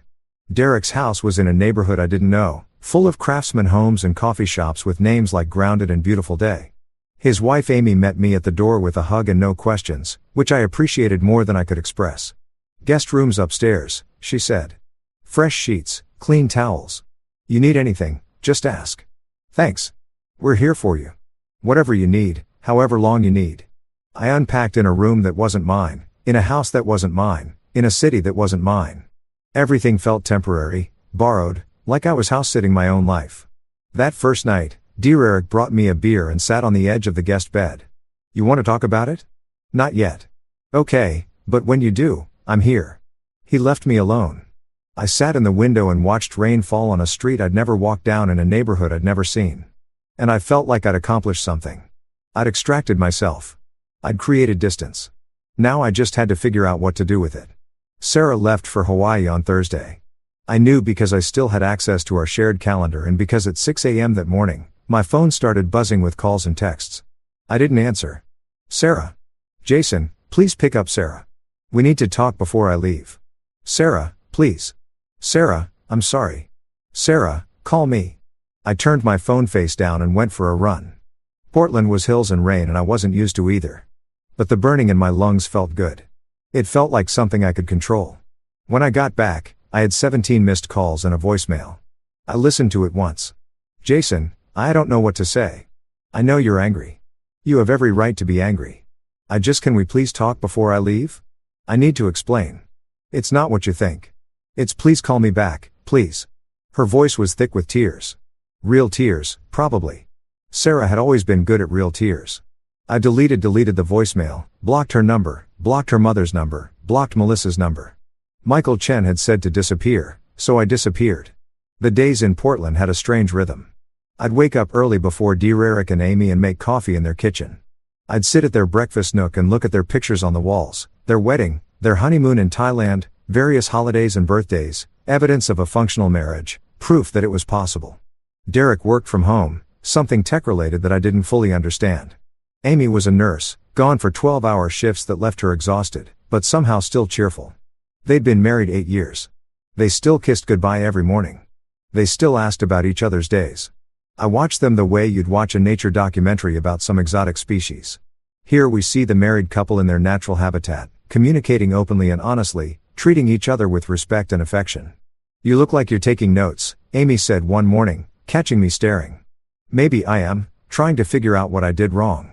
She sat down across from me, still in her scrubs from the night shift. Can I tell you something? You probably didn't do anything wrong. Some people are just broken in ways you can't fix. That's bleak. It's realistic. She poured herself coffee, added cream and sugar. When I was in nursing school, they taught us that you can't heal someone who doesn't want to be healed. Same with relationships. You can be the perfect partner, do everything right, and still end up with someone who's choosing to hurt you. So, what do? You save yourself. Then you heal. Then you try again with someone who wants to be saved as much as you do. On Sunday, day 3 of Sarah's Hawaii trip, day 4 of my disappearance, I unblocked my phone just to check. Part curiosity, part masochism, 43 missed calls, 68 text messages, and a series of voicemails that I listened to in chronological order, like some kind of audio documentary of a marriage ending. Day 1, Thursday. Jason, please. I'm at the airport and I'm freaking out. Your note, What do you know? What do you think you know? Please call me. We can figure this out. Day 2, Friday. Okay. I'm in Hawaii and you're still not answering. Mom's asking where you are and I don't know what to tell her. Jason, this isn't fair. At least let me explain. At least give me that. Day 3, Saturday. Fine. You want to be angry? Be angry. But disappearing isn't solving anything. We're married, Jason. We're supposed to talk about things. You can't just run away. The irony of that last one almost made me laugh. I couldn't run away. I wasn't the one who'd booked a vacation without my spouse. I wasn't the one who'd carefully orchestrated being in Hawaii with someone else while my partner stayed home. But the voicemail from Sunday morning was different. Her voice had changed. Less panic, more calculation. Jason, I know you're listening to these. I know you're checking. So, here's what I'm going to tell you. Yes, I messed up. Yes, I should have told you about the plans changing. But you're acting like I committed some horrible crime when really I was just trying to make things easier for everyone. You've been so busy with work, so stressed. And I thought maybe you'd actually appreciate a break. Time to yourself. But clearly I was wrong. Clearly you'd rather make this into some big dramatic thing. So fine. When I get home, we'll talk like adults. Until then, maybe grow up a little. I played that one 3 times. Listened to the way she shifted blame, made herself the victim, turned my hurt into my immaturity. It was masterful, really.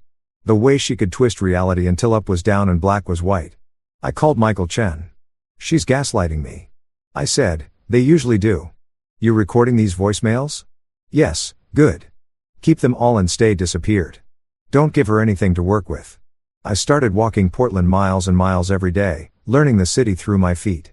I walked along the Willamette River and through Forest Park. I walked through neighborhoods with names like Pearl District and Hawthorne and Alberta Arts. I walked until my shoes wore through and I had to buy new ones. Walking helped me think. Walking helped me not think. Walking helped time pass. Derek asked me one night what I was planning to do long term. After Sarah came back and we had whatever confrontation was inevitable. I don't know, I said honestly. Divorce, obviously. But then what? Do I move here, go back, start over somewhere completely new? Those are all valid options. They're all terrifying. Yeah, he agreed. Freedom usually is. While Sarah was in Hawaii, while she was presumably having a beautiful time at her sister's wedding, while she was staying in the room I'd paid for, while she was living the life she'd carefully constructed to exclude me, I started investigating. Not in person. I wasn't ready for that kind of confrontation. But digitally, I had access to everything. Our shared cloud storage, her email that she'd never logged out of on our home computer, our joint credit card statements that I could access remotely. I know how this sounds. Invasion of privacy, toxic behavior, all of that. But here's the thing.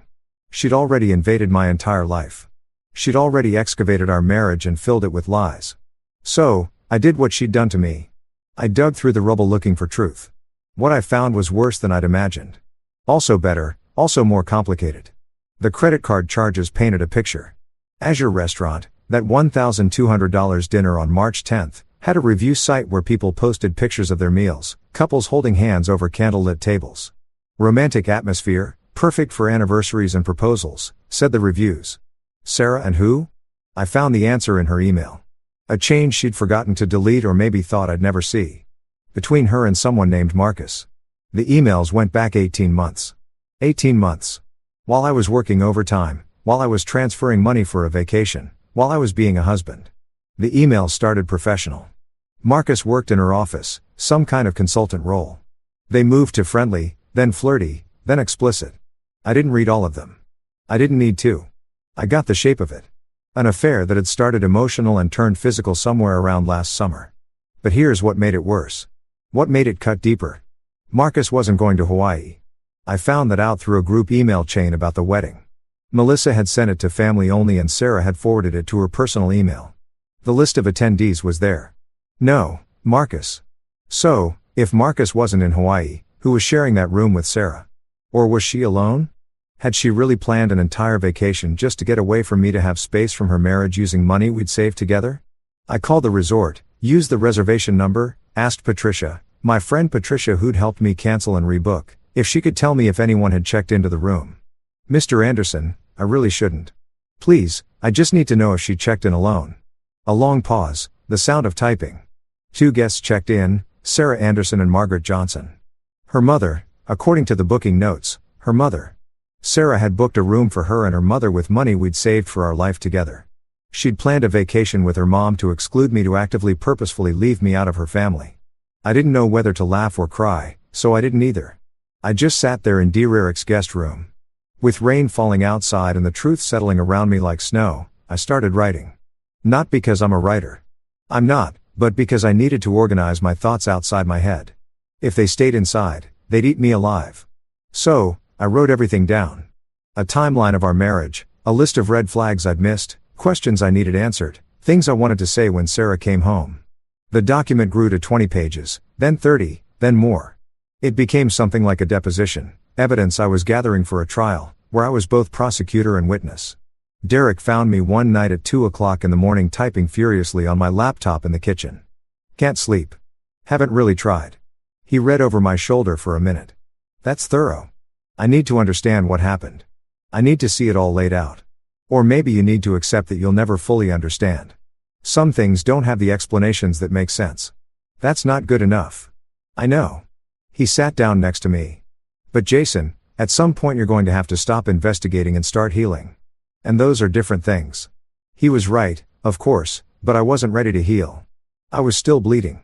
On Wednesday, day 6 of Sarah's vacation, day 7 of my disappearance, I got a text from an unknown number. This is Melissa. I'm borrowing someone's phone because Sarah said you blocked her. Jason, what's going on? Everyone's worried about you. Sarah's a mess. Can you please just call her? I almost didn't respond, but I liked Melissa. She had always been kind to me, and this wasn't her fault. Tell Sarah I'm fine. Tell her we'll talk when she gets home. Tell her to enjoy her vacation. But she's not enjoying it. She's crying all the time. She barely came to the ceremony. Jason, whatever's happening, you guys need to work it out. We will after she gets home.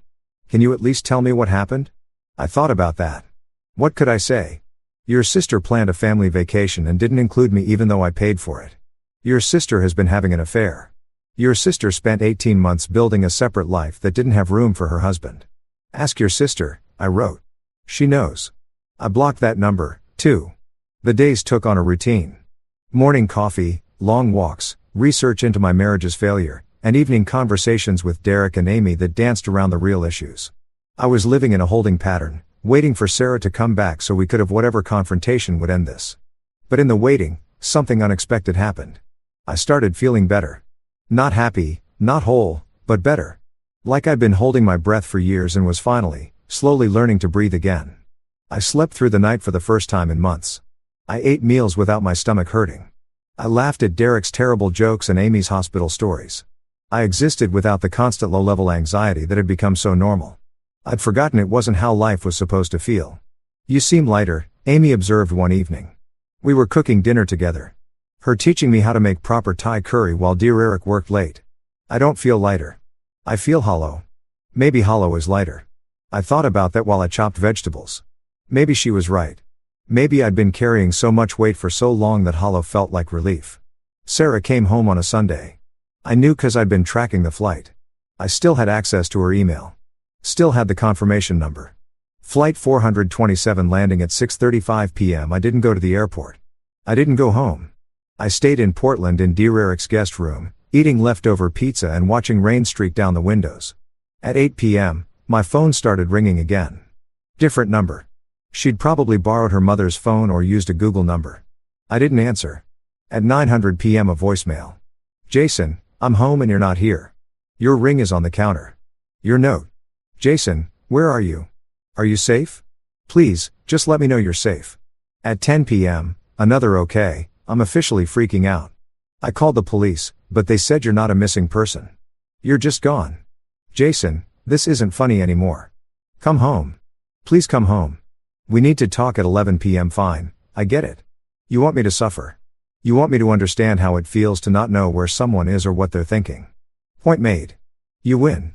Now, please come home or at least tell me where you are. I didn't respond to any of them. I'd made a decision during that week in Portland during all those miles of walking and thinking and writing.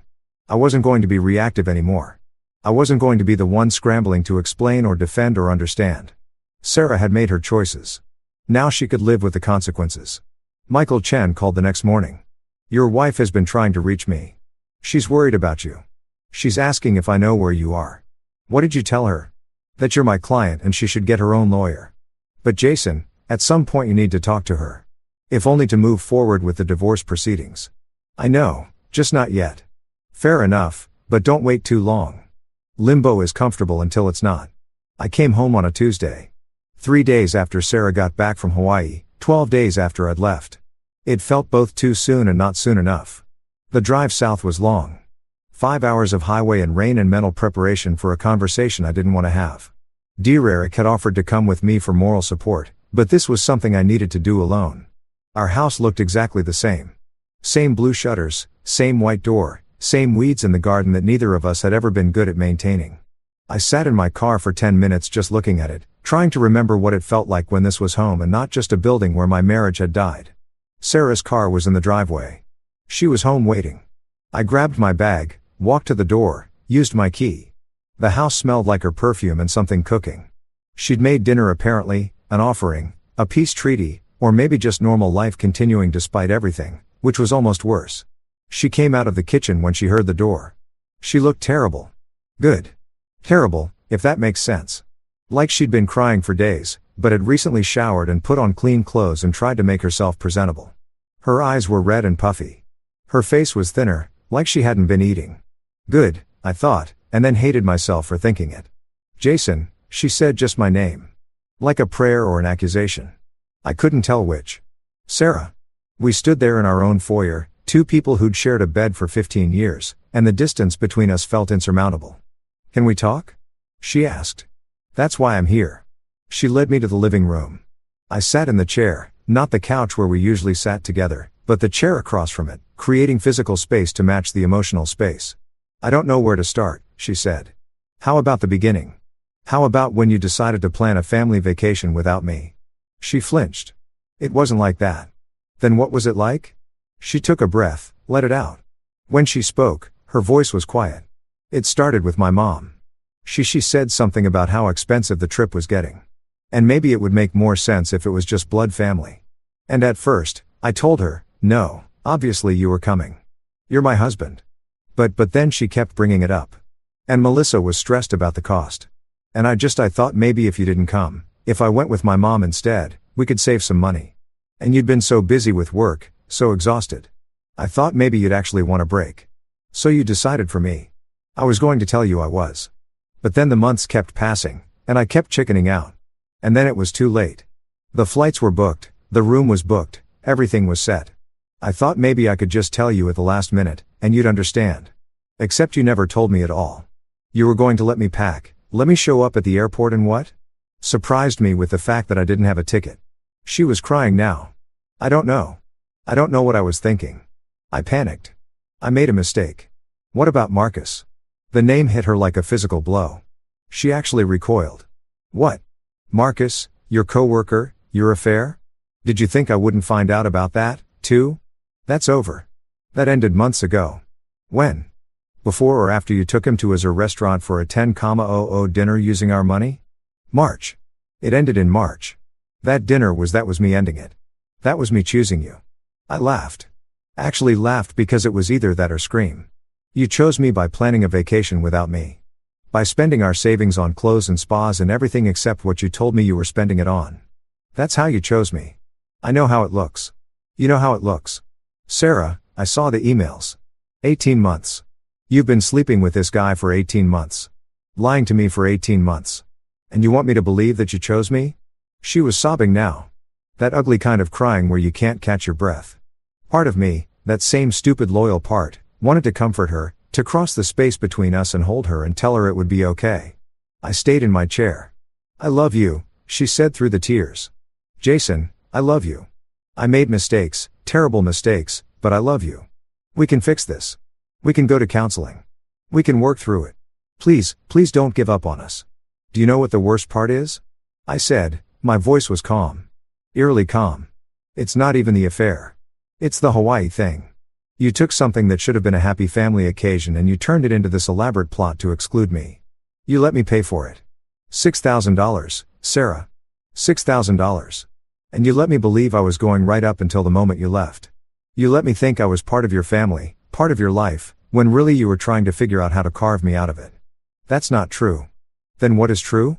Because from where I'm sitting, everything you've told me for the past 6 months has been a lie. So why should I believe anything you say now? She didn't have an answer for that. She just cried and I just watched and the space between us grew wider. We talked for hours. Or rather, she talked and I listened. She explained and justified and apologized and promised. She told me about how Marcus had pursued her. How lonely she'd been, how I'd been working so much and she'd felt neglected. She told me about her mother's pressure about the Hawaii trip, how she'd felt caught between her family and me. She told me about how she'd been planning to tell me. Really, she just needed the right moment. I let her talk, let her exhaust herself with explanations.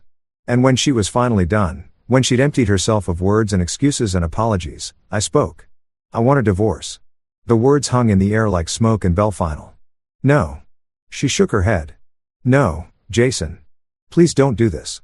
Don't throw away 15 years because of a few mistakes. A few mistakes? Sarah, you had an 18-month affair. You planned a vacation designed to exclude me. You stole money from our joint accounts. I didn't steal. It was our money for our life, not for your affair, not for your private vacation with your mother. While I stayed home like an idiot, I stood up. I'm done. I'm not doing this anymore. I'm not being the understanding husband who forgives and forgets while you do whatever you want. I'm not being the guy who pays for everything while you use that money to build a life that doesn't include me. So that's it. You're just giving up? What about for better or worse? What about till death do us part? Those vows go both ways, Sarah. And you broke them first. I walked toward the stairs, toward the bedroom, toward the closet where I'd packed more of my things because I wasn't staying here. Not tonight. Maybe not ever again. She followed me. Where are you going? Back to Portland. Derek said I can stay as long as I need. You've been in Portland this whole time? Yeah. You let me think. I thought something happened to you. I thought you were hurt or dead or you thought wrong. I was fine. I am fine. I'm better than I've been in months. Actually, that stopped her. She stood in the doorway of our bedroom, not our bedroom anymore, just a room where we used to sleep, and looked at me like I was a stranger. You're different, she said quietly. Yeah, I am. I don't like it. You don't have to. I packed a bag, more clothes, my important documents, some books, things that felt like mine in a house where everything felt like ours. She watched from the doorway, not saying anything, just watching me dismantle our life, one item at a time. As I was zipping up the bag, she spoke. What do I tell people? My family, our friends, what do I say about why you're gone? Tell them the truth. I can't. They'll hate me. Then lie. You're good at that. It was cruel. I knew it was cruel. Even as I said it. But I was so tired of protecting her feelings while mine bled out. I carried my bag downstairs. She followed. At the door, I stopped, turned to face her one last time. For what it's worth, I said, I did love you. Really loved you. I would have done anything for you. I did do everything for you and it wasn't enough. Or maybe it was too much.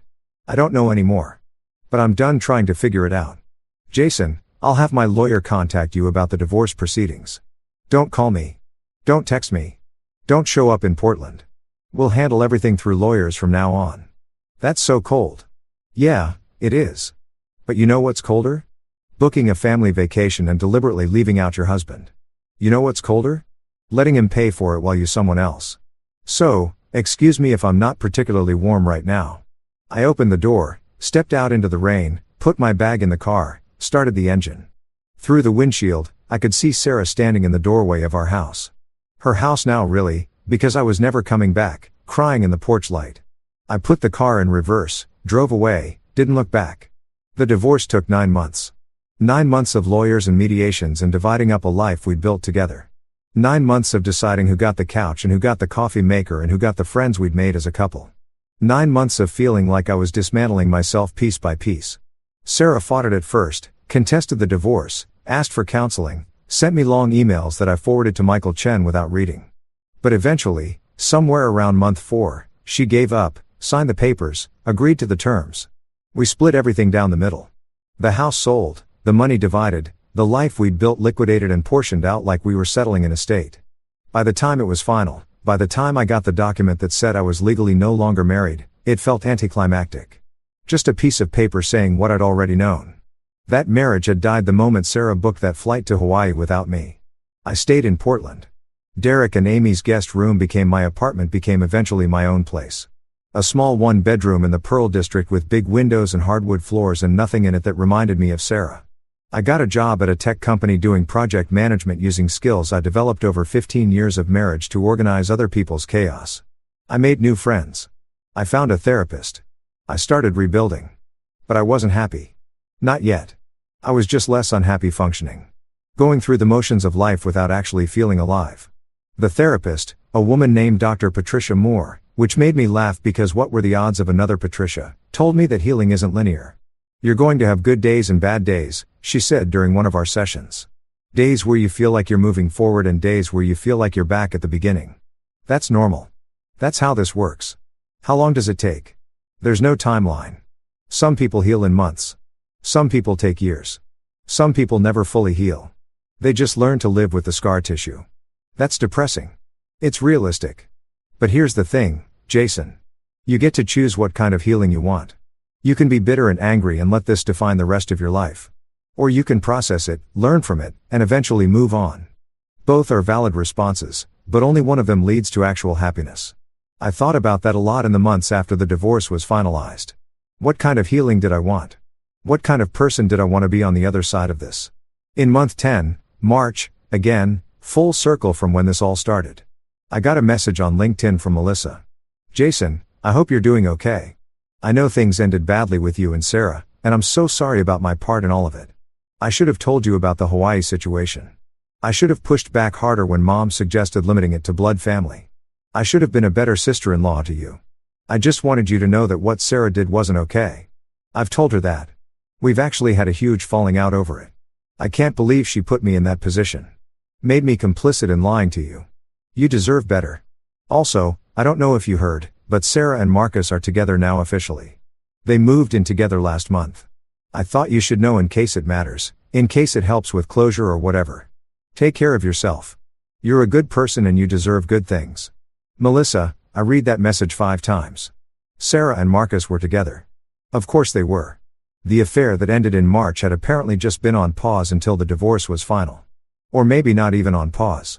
Maybe they'd been together this whole time and I just hadn't known because I'd blocked everyone and stopped paying attention. It should have hurt. Finding out that your ex-wife is now living with the man she cheated on you with should hurt like hell. But it didn't. Or it did, but not the way I expected. It hurt like a door closing, not like a wound opening.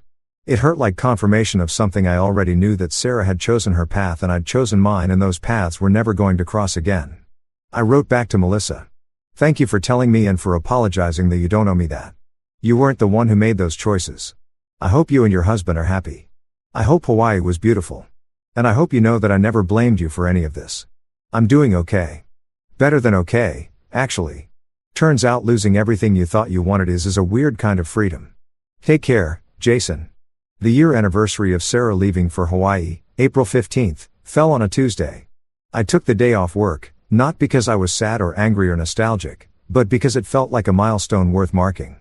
I drove to the coast, Oregon's coast, which is nothing like Hawaii, but beautiful in its own way. Rocky and wild and cold with waves that crash against black stone and wind that cuts through your jacket. I walked along the beach for hours thinking about everything that had happened in the past 12 months. A year ago, I'd been a married man who thought he was going to Hawaii, who thought his wife loved him, who thought his life was stable and predictable and fine. Now I was divorced, living in a new city, working a new job, building a new life. Everything had changed. Everything was different.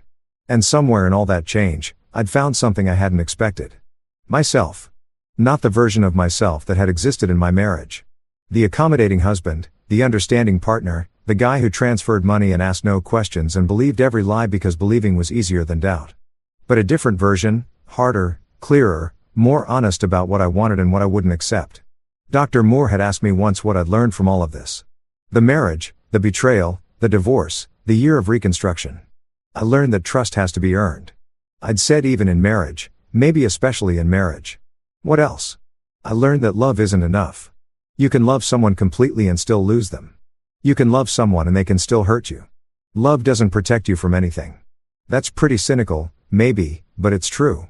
She nodded, made a note in her ever-present notebook. So, where does that leave you? If love isn't enough, if trust has to be earned, what do you believe in now? I thought about that for a long time. What did I believe in? I believe in evidence, I'd finally said. I believe in patterns and actions and proof. I believe people show you who they are if you pay attention. And I believe that when someone shows you they don't value you, you should believe them. That's smart. But Jason, don't let what Sarah did make you cynical about everyone. Some people are worth trusting. Some people will value you the way you deserve to be valued. Don't close yourself off to that possibility. Standing on that Oregon beach watching waves crash against rocks, I thought about Dr. Moore's words. Was I closed off? Probably. Did I have walls up that weren't there before? Definitely. But were those walls permanent? Did they have to be? I didn't know. What I did know was that I wasn't ready to tear them down yet. Maybe I'd never be ready. Maybe I'd spend the rest of my life keeping people at arm's length, protecting myself from ever being that vulnerable again. Or maybe, and this felt like a radical thought, maybe I'd meet someone someday who made those walls feel like a cage instead of protection. Someone who made me want to risk it all again despite knowing exactly how badly it could go. But not today. Today I was just a divorced guy standing on a beach, marking the anniversary of the day his wife chose a vacation over her marriage. Today I was just surviving, which was enough. I came back from the coast feeling not better exactly, but resolved like I'd closed a chapter. The divorce was final. Sarah had moved on. I was building a new life. The story should have ended there. It didn't. 2 days after my anniversary beach trip, dear Eric came into the living room where I was working on my laptop. He had his phone in his hand and a strange expression on his face. "You need to see this," he said. "See what?" He handed me his phone. On the screen was a Facebook post from Melissa.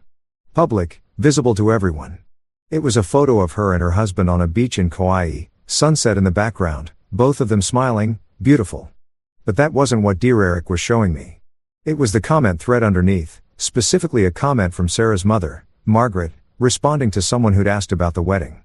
It was beautiful, but unfortunately marred by some family drama. Sarah's husband, Jason, refused to come at the last minute and caused a lot of stress for everyone. Very disappointing behavior from someone we'd all grown to love. Some people just can't handle not being the center of attention. I read it 3 times, then I read the replies. Oh no, what happened? Margaret, I'd rather not get into it, but let's just say some people can't be happy for others. That's terrible. Poor Sarah. Margaret? Yeah, she's been having a hard time. The divorce has been very difficult on her, but she's strong. She'll get through it. I handed the phone back to Derek. Well, that's interesting. Interesting. Jason, she's telling everyone you're the bad guy. She's making it sound like you ditched the wedding. She is. Aren't you angry? Was I angry? I thought about it. Felt around inside myself for rage or hurt or indignation. Found something else instead. A kind of cold, clear determination. No, I said slowly. I am not angry.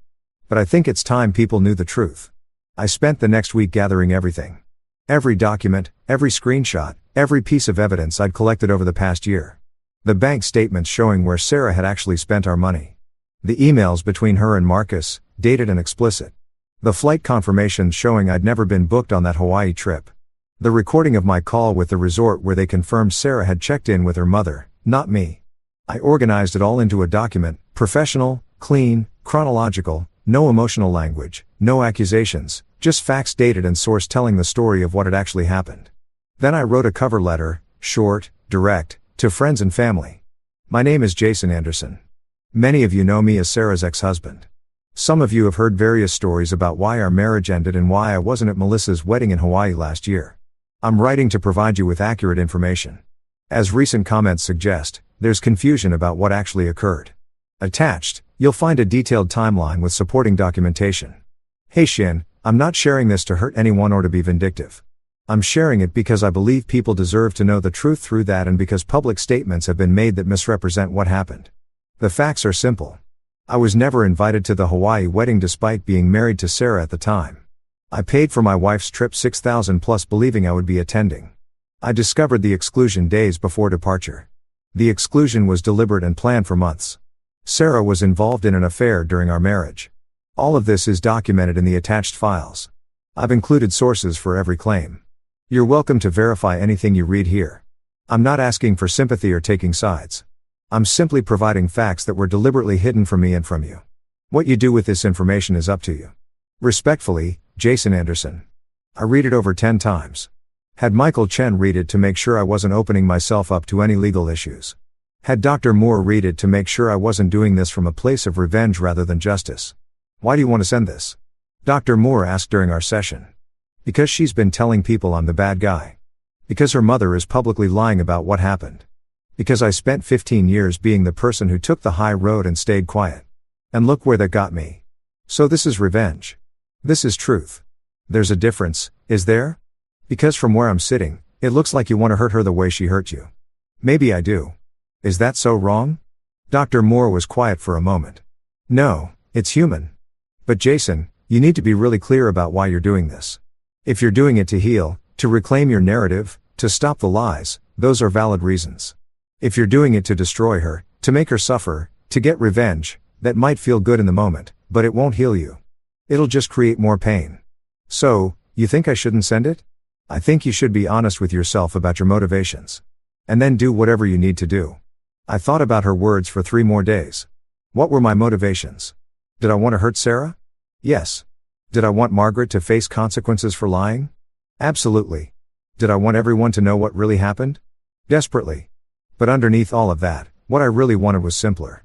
I wanted to not be a liar's footnote. I wanted my story to be told in my own words, not filtered through Sarah's revisionist history. I wanted the truth to exist somewhere other than in my own head and in documents only my lawyer had seen. So, I sent it, not to everyone. I'm not that cruel, but to key people. Melissa, who'd apologized and deserved to know the full story. Sarah's close friends who'd been making supportive comments on her social media. A few mutual friends who'd stayed neutral during the divorce. And yes, I sent one to Margaret because she'd started this by making public accusations. I attached all the documentation, every screenshot, every bank statement, every email that proved what I was saying was true. Then I closed my laptop and waited for the explosion. It took less than an hour. My phone started blowing up. Not with angry messages, those would come later, but with shocked responses from people who'd had no idea. Jason, I'm so sorry. I had no idea. Sarah told us you'd backed out of the trip at the last minute because of work. This is insane. I can't believe she did this to you. Why didn't you tell us this before? That last one came from a friend we'd made as a couple. Tom, someone I'd considered close. I responded honestly because I was ashamed. Because I thought if I stayed quiet and took the high road, eventually the truth would come out on its own. Because I didn't want to seem bitter or petty. But staying silent just let lies flourish. The responses kept coming. Some supportive, some confused, some angry on my behalf. But the one that mattered, the one I was waiting for, came from Melissa. Jason, I just read everything. I'm sitting here literally crying.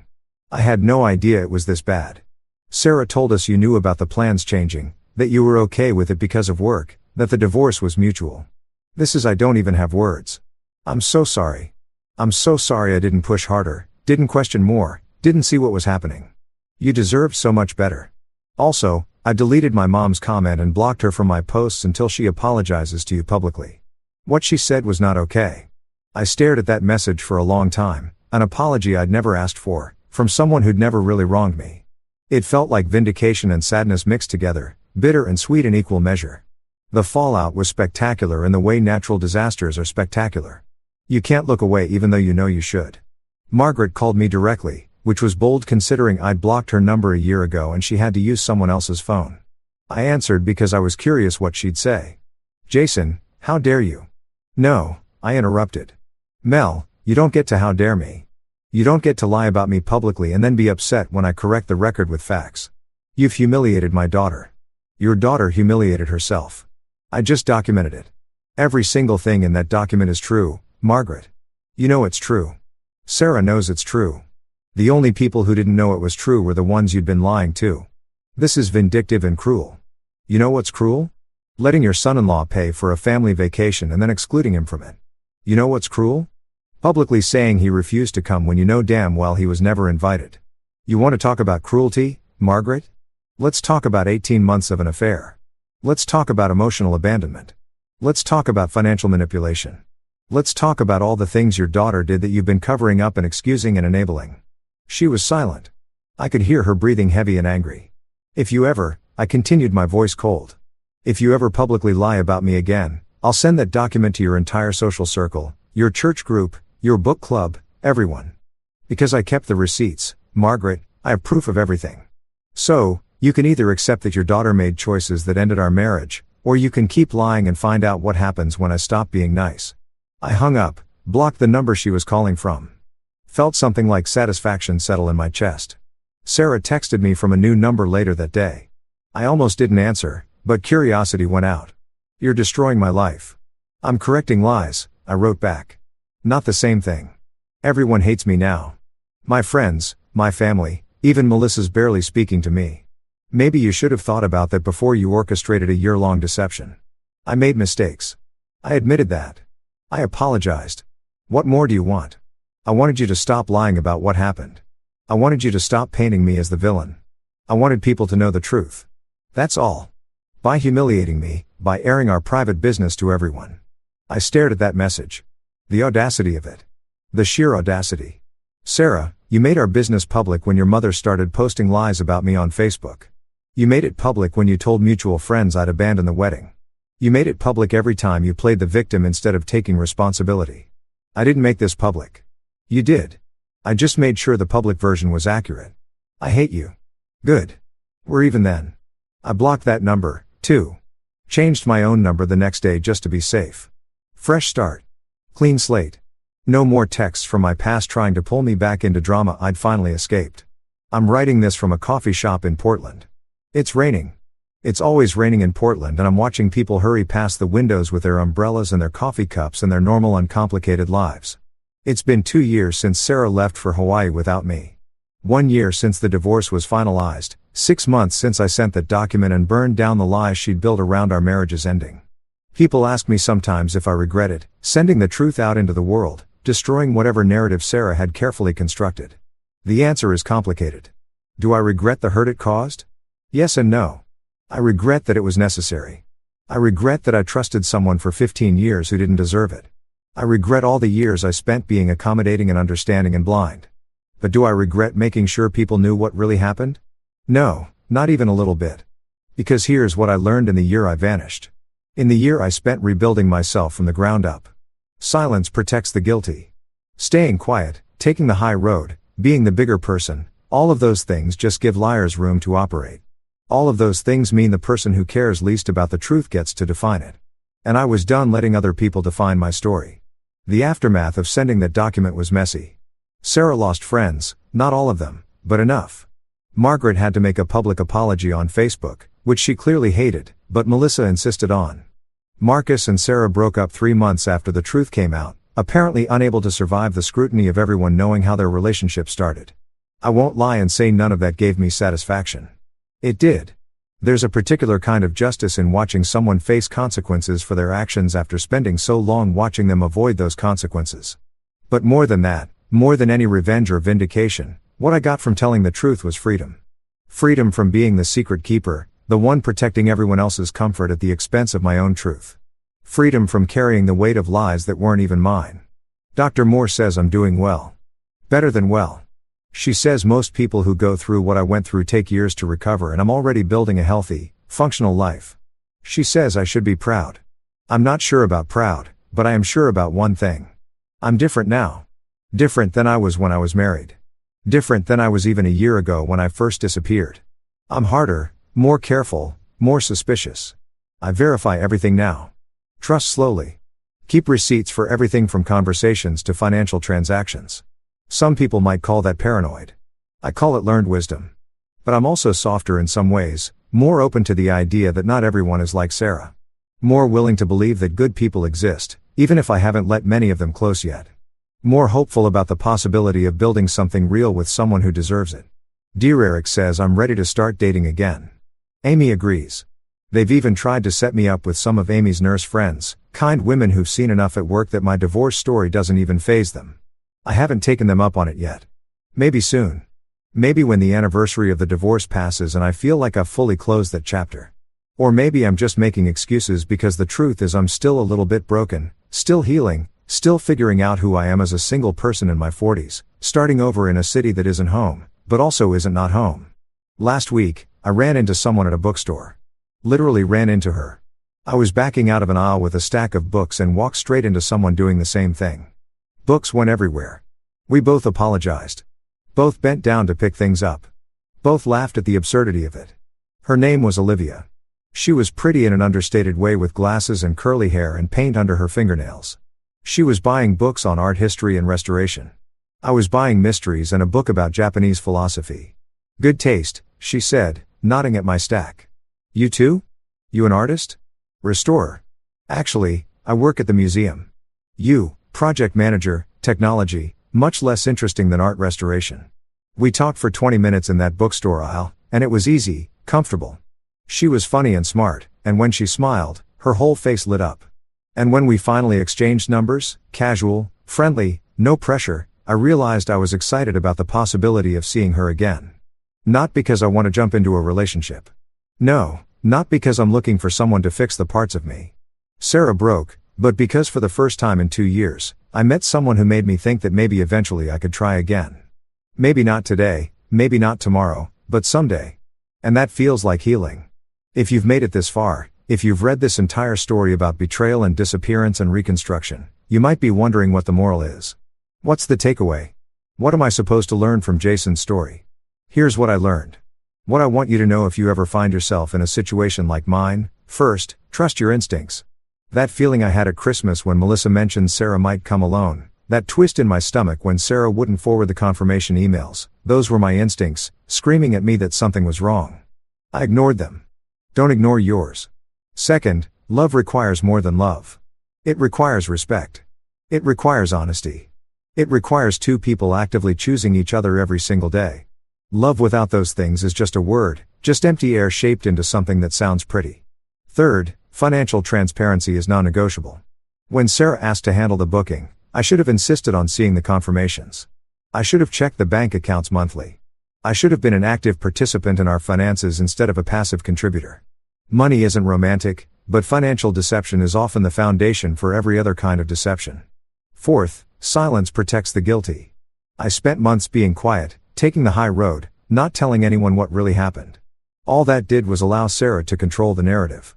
If someone is lying about you, you have every right to correct that lie with truth. You don't have to be cruel about it, but you also don't have to protect people who aren't protecting you. Fifth, disappearing isn't running away. Sometimes it's saving yourself. When I left for Portland, Sarah called it abandonment. But what I was actually doing was creating space to think clearly, to gather information, to protect myself from further manipulation. Sometimes you need to remove yourself from a situation before you can see it clearly. Sixth, document everything. Every conversation, every financial transaction, every promise made and broken. Not because you're paranoid, but because if things go wrong, you'll need proof. Truth without evidence is just your word against theirs. Other people's behavior is not a reflection of your worth. Sarah cheated because of who she is, not because of who I am. She lied because lying was easier than honesty for her. She excluded me because she wanted to. None of that.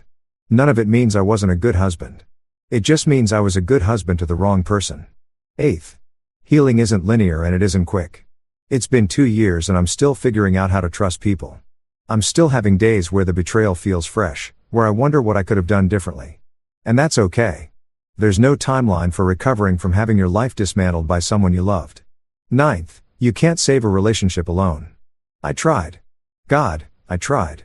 I was understanding and accommodating and patient.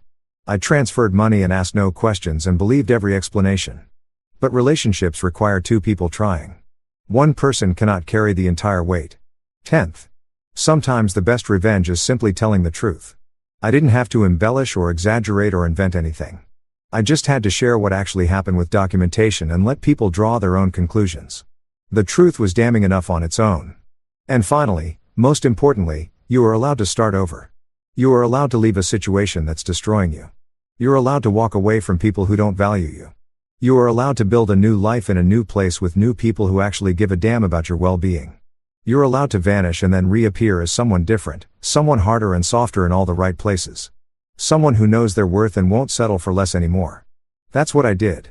That's what this whole story has been about. Not revenge, though that was part of it. Not anger, though that was there, too. But mostly, it's been about reclaiming myself from a marriage that was slowly erasing me. I still think about Sarah sometimes. Wonder if she's happy with whatever life she's built. Wonder if she ever truly understood what she destroyed. I wonder if she tells herself a different story, one where she's still the victim and I'm still the villain. Probably she does. People rarely see themselves as the antagonist in their own story, but that's not my problem anymore. She's not my problem anymore. What she thinks, what she feels, what narrative she's constructed to absolve herself, none of that touches me now. I'm in Portland living my life. Slowly learning how to be okay again. And that's enough for now. That's more than enough. The rain has stopped.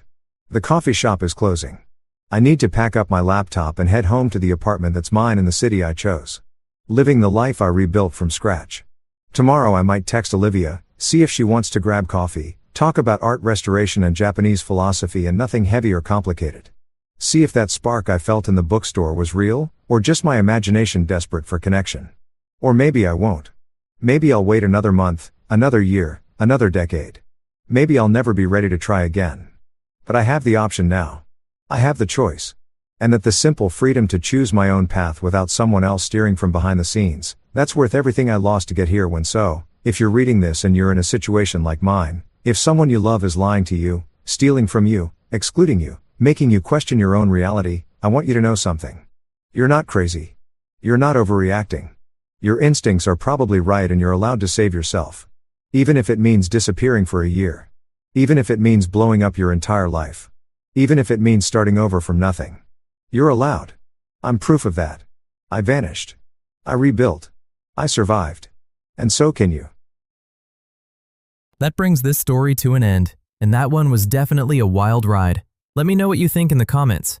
Now, let's move into the next story, titled, At Christmas dinner, my rich grandpa handed us each a check.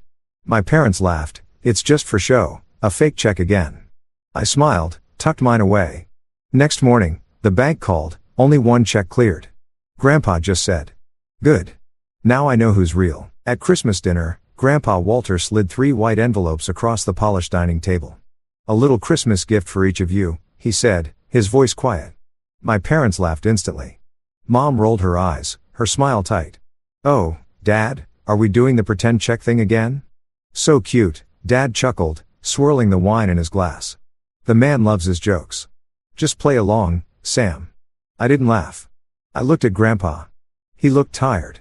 I just said, "Thank you, Grandpa," and tucked the envelope into my coat pocket. My parents went on talking about their new car. They thought it was another one of his games, another harmless joke from an old man. They had no idea. I didn't either. Not really. But the next morning, I went to the bank. I felt strange, like I was doing something wrong. I handed the check to the teller. She was quiet for a long time. Then she looked up, her face professional and clear. "Your deposit cleared, Ms. Reed." And just like that, with those 5 words, it wasn't a joke anymore. My name is Samantha Reed. I am 30 years old. I need to tell you about my family, about my parents, Charles and Denise Reed. To understand what happened with a check, you have to understand them. You have to understand the house I grew up in. My parents cared about one thing more than anything else. Looking perfect. Their entire lives were about image. We lived in a big, beautiful house in a neighborhood where all the houses were big and beautiful. The lawns were perfect. The cars were new. My mother, Denise, picked our house because it had a large winding staircase. She said it was impressive and good for first impressions. The inside of the house was just as impressive and just as cold. We had a living room that no one was allowed to live in. The carpet was white. The sofas were white. They were covered in expensive fabric that was rough and uncomfortable. My mother chose them from a magazine. "Isn't it elegant, Samantha?" she would ask. I would just nod. I once spilled a small drop of water on that white sofa. I was 8 years old. The way my mother screamed, you would think I had set the house on fire. She scrubbed the spot for an hour, her face tight and angry. "This is why we can't have nice things," she whispered. But she was looking right at me. After that, I never went in that room alone again. My childhood was a series of photo shoots. My mother was obsessed with our family photos. Every Christmas, every Easter, every vacation, we had to pose. We had to look happy. We had to look perfect. I remember one Christmas photo. I was 12. My mother had bought us all matching red sweaters. They were itchy. I was frowning. "Samantha, smile." My dad Charles snapped. He was standing by the fireplace, one hand in his pocket, practicing his own relaxed smile. "It's itchy," I said. "Stop it," my mother said, her voice low and sharp. She grabbed my shoulders and turned me toward the camera. Your father and I work hard to give you this life. The least you can do is look grateful for one picture. Now smile. So I smiled. It was a fake tight smile. My eyes looked sad. My mother loved that picture. She said we looked like a magazine. She framed it and put it on the grand piano. The hard work was their favorite phrase. We've worked so hard for this life. They would say at parties. My parents loved parties. They loved filling their perfect house with other perfect people. The house would fill with loud fake laughter and the smell of expensive wine and perfume. My job at these parties was to be the perfect quiet daughter. I would wear a dress my mother picked out. I would smile at the adults. I would offer to take their coats. Then, when no one was looking, I would go to my room and read a book. One time, a woman I didn't know followed me upstairs. She was looking for the bathroom. She saw me sitting on my bed reading. She smiled. Hiding? I nodded. She looked around my room. It was the only room in the house that looked lived in. I had posters on the wall. I had a messy desk. Your parents are a lot, she said. And then she laughed a little embarrassed. I'm Mrs. Gable. Later, I heard my mother talking to her by the stairs. Oh, Samantha is just so shy, my mother said in her high, bright party voice. She's in her awkward phase. We're hoping she grows out of it. I wasn't shy. I just didn't like their friends. I didn't like the noise. I didn't like the fakeness. The truth is my parents' hard work was a lie. The perfect house, the new cars, the parties, the white sofas. It all came from one place. It all came from my grandfather, Walter Reed. Grandpa Walter was nothing like my parents. He was self-made. He started a construction company with a single truck and 2 ladders. He built it into one of the biggest, most respected firms in the state. He was old school wealthy, the kind of man who still polished his own shoes and read the newspaper with inky fingers. My dad worked at the company. His title was Vice President of Development, but I once helped Grandpa with his office paperwork for a summer. I saw the numbers. My dad's development was mostly playing golf and taking clients to expensive lunches. Grandpa's company paid for my parents' house. It paid for their cars. It paid for the white carpets. My parents loved Grandpa's money, but they were embarrassed by him. He was too real. He was too blunt. He wore old-fashioned suits. He drank cheap coffee. I remember one party. A man was talking to my father about stocks. Grandpa walked up. You don't invest in stocks, Walter, the man said, laughing. No, Grandpa said. His voice was deep and steady. I invest in steel and concrete and people who show up on time, things you can touch. The man looked confused. My father turned red. He quickly changed the subject. More wine, anyone? Later that night, I heard my parents arguing in their bedroom. He humiliated me, Denise, my father said, talking about steel and concrete like a common laborer. I know, Charles. I know, my mother said, her voice tired. He just doesn't understand. He's from a different time. They loved showing him off. He was their proof. My father, the one who built this city, my dad would say, putting an arm around Grandpa's shoulders for a photo. But they never loved his values. They never listened to him. They saw him as their own personal bank, a bank that was old and a little fussy, but would always give them money. They never ever thought the bank would close. To my parents, I was a failure. I was their greatest disappointment. It wasn't something they said out loud. Not in those exact words. They were too polite for that. They used other words. Samantha is just finding her way. She's creative. She's wasting her potential. That was their favorite phrase. Wasting her potential. My parents' definition of success was very narrow. It meant a big house in their neighborhood. It meant a real job like a doctor or a lawyer or a vice president of development. It meant marrying someone who also had a real job and a big house. I had none of those things. I lived in a 1-bedroom apartment in Portland. It was small. The floors creaked. The kitchen was tiny. My parents hated it. It's so small. My mother said the first time she visited. She looked at my old comfortable sofa like it was diseased. And the neighborhood, Samantha. Do you feel safe here? I love it, Mom, I said. And I did. My apartment was mine. The walls were painted a warm soft yellow. My design sketches and favorite paintings were pinned up everywhere. My bookshelves were overflowing. It was a space for living, not for showing off. It was messy. It was comfortable. It was real. My job was the other problem. I was a freelance interior designer, a decorator, my father asked when I told him. A designer dad. I help people make their homes functional and beautiful. There's no money in paint swatches, Sam. He said, shaking his head. It's a hobby. You wasted a college degree on a hobby. You should have gone to law school. I almost went to law school. They pushed me so hard. A law degree is so respectable. My mother said, think of the potential. I was miserable. I was crying one night trying to study for the entrance exam when Grandpa Walter called. You sound terrible, he said. I'm fine, Grandpa. No, you're not. You sound like you're swallowing rocks. What is it? So I told him I didn't want to be a lawyer. I told him I wanted to make things. I wanted to work with color and light and space. I wanted to help people. He was quiet for a long time. I thought he was angry, too. All right. He finally said, come over on Saturday. We're old clothes. When I got to his house, he didn't take me to the living room. He took me to his workshop in the garage. It was a big dusty space that smelled like sawdust and oil. He pointed to a pile of old wood in the corner. I need a table for my entryway, he said. Let's build one. We spent the whole weekend in that garage. He didn't just tell me what to do. He taught me. He taught me how to measure, how to cut. He taught me about different kinds of wood, about wood grain, about joints. It's not about the paint, Sam, he said, running his hand over a piece of smooth sanded oak. The paint is the easy part. It's about the bones, the foundation. If the joints are weak, the table will fall. Doesn't matter how pretty the paint is. My hands were sore. I had blisters. I had sawdust in my hair. I had never been happier. When we were done, we had a small, simple, beautiful table. It was strong. That's real work, Sam, he said, putting a heavy hand on my shoulder. Honest work. Don't you ever let anyone tell you different. I still have that table. It's in my tiny apartment. I put my keys on it every day. It's the most valuable thing I own. Grandpa Walter was the only one who understood. He was the only one who asked about my work, not my salary. He would call me, what problem are you solving today, Sam?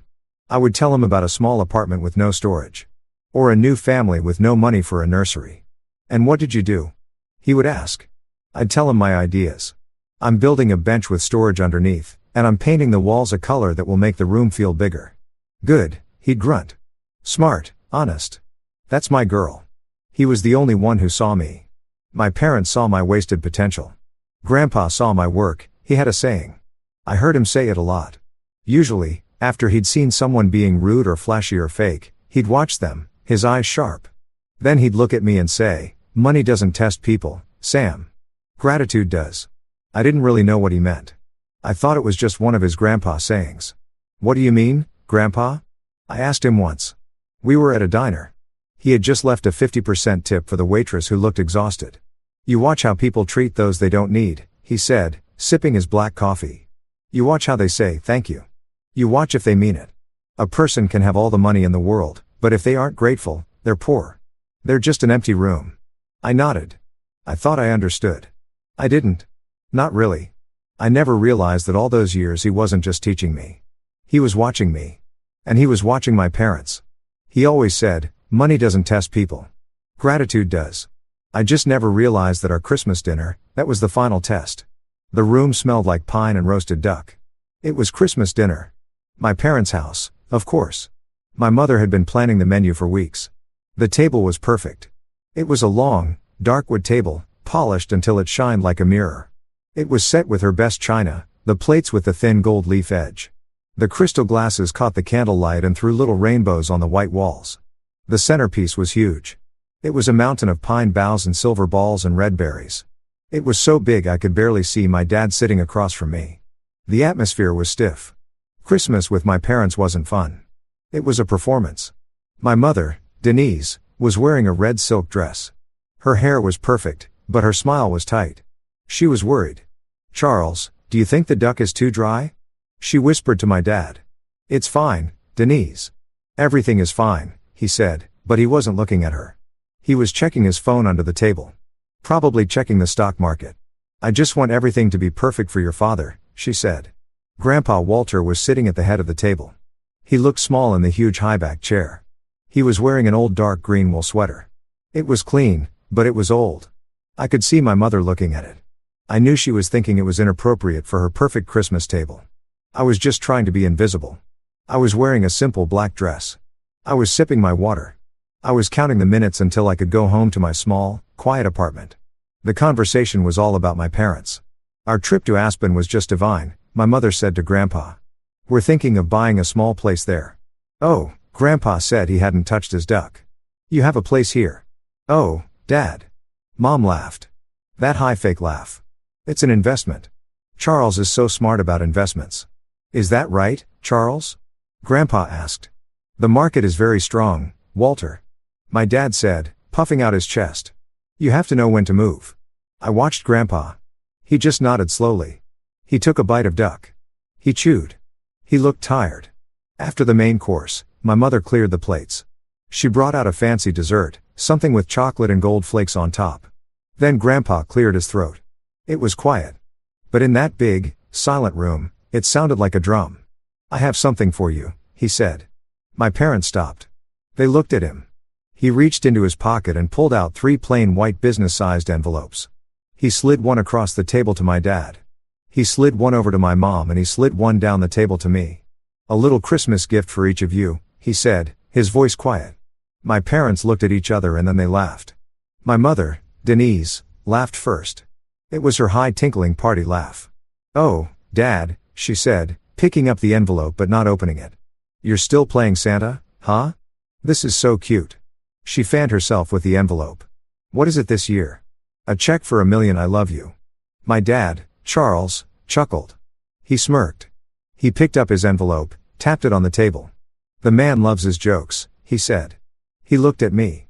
Just play along, Sam. He loves it. He didn't open his either. He just set it next to his wine glass like it was a napkin. I didn't laugh. I looked at Grandpa and he was looking at me. His eyes. I will never forget his eyes. They weren't twinkling. They weren't happy. They were sad. Deeply, profoundly sad. He looked exhausted. He watched my mother laugh at his gift. He watched my father dismiss it. Then his eyes found mine. I picked up my envelope. Thank you, Grandpa, I said. My voice was quiet. He held my gaze. And just for a second, he nodded. A tiny, almost invisible nod. And before he looked away, he said something so softly that my parents didn't hear. Keep it safe. My heart did a strange tight little flip. Keep it safe. What did that mean? I held the envelope in my lap. It felt heavy. It felt important. My mother had already forgotten hers. She had put it on the sideboard next to a stack of dirty dessert plates. She was already talking about her plans for a New Year's Eve party. My dad had tucked his into his suit jacket pocket, probably without even thinking, like you'd pocket a business card you were planning to throw away. The joke was over. The performance continued. I slipped my envelope into my coat pocket. I put my hand in my pocket and I held onto it. I didn't understand what was happening.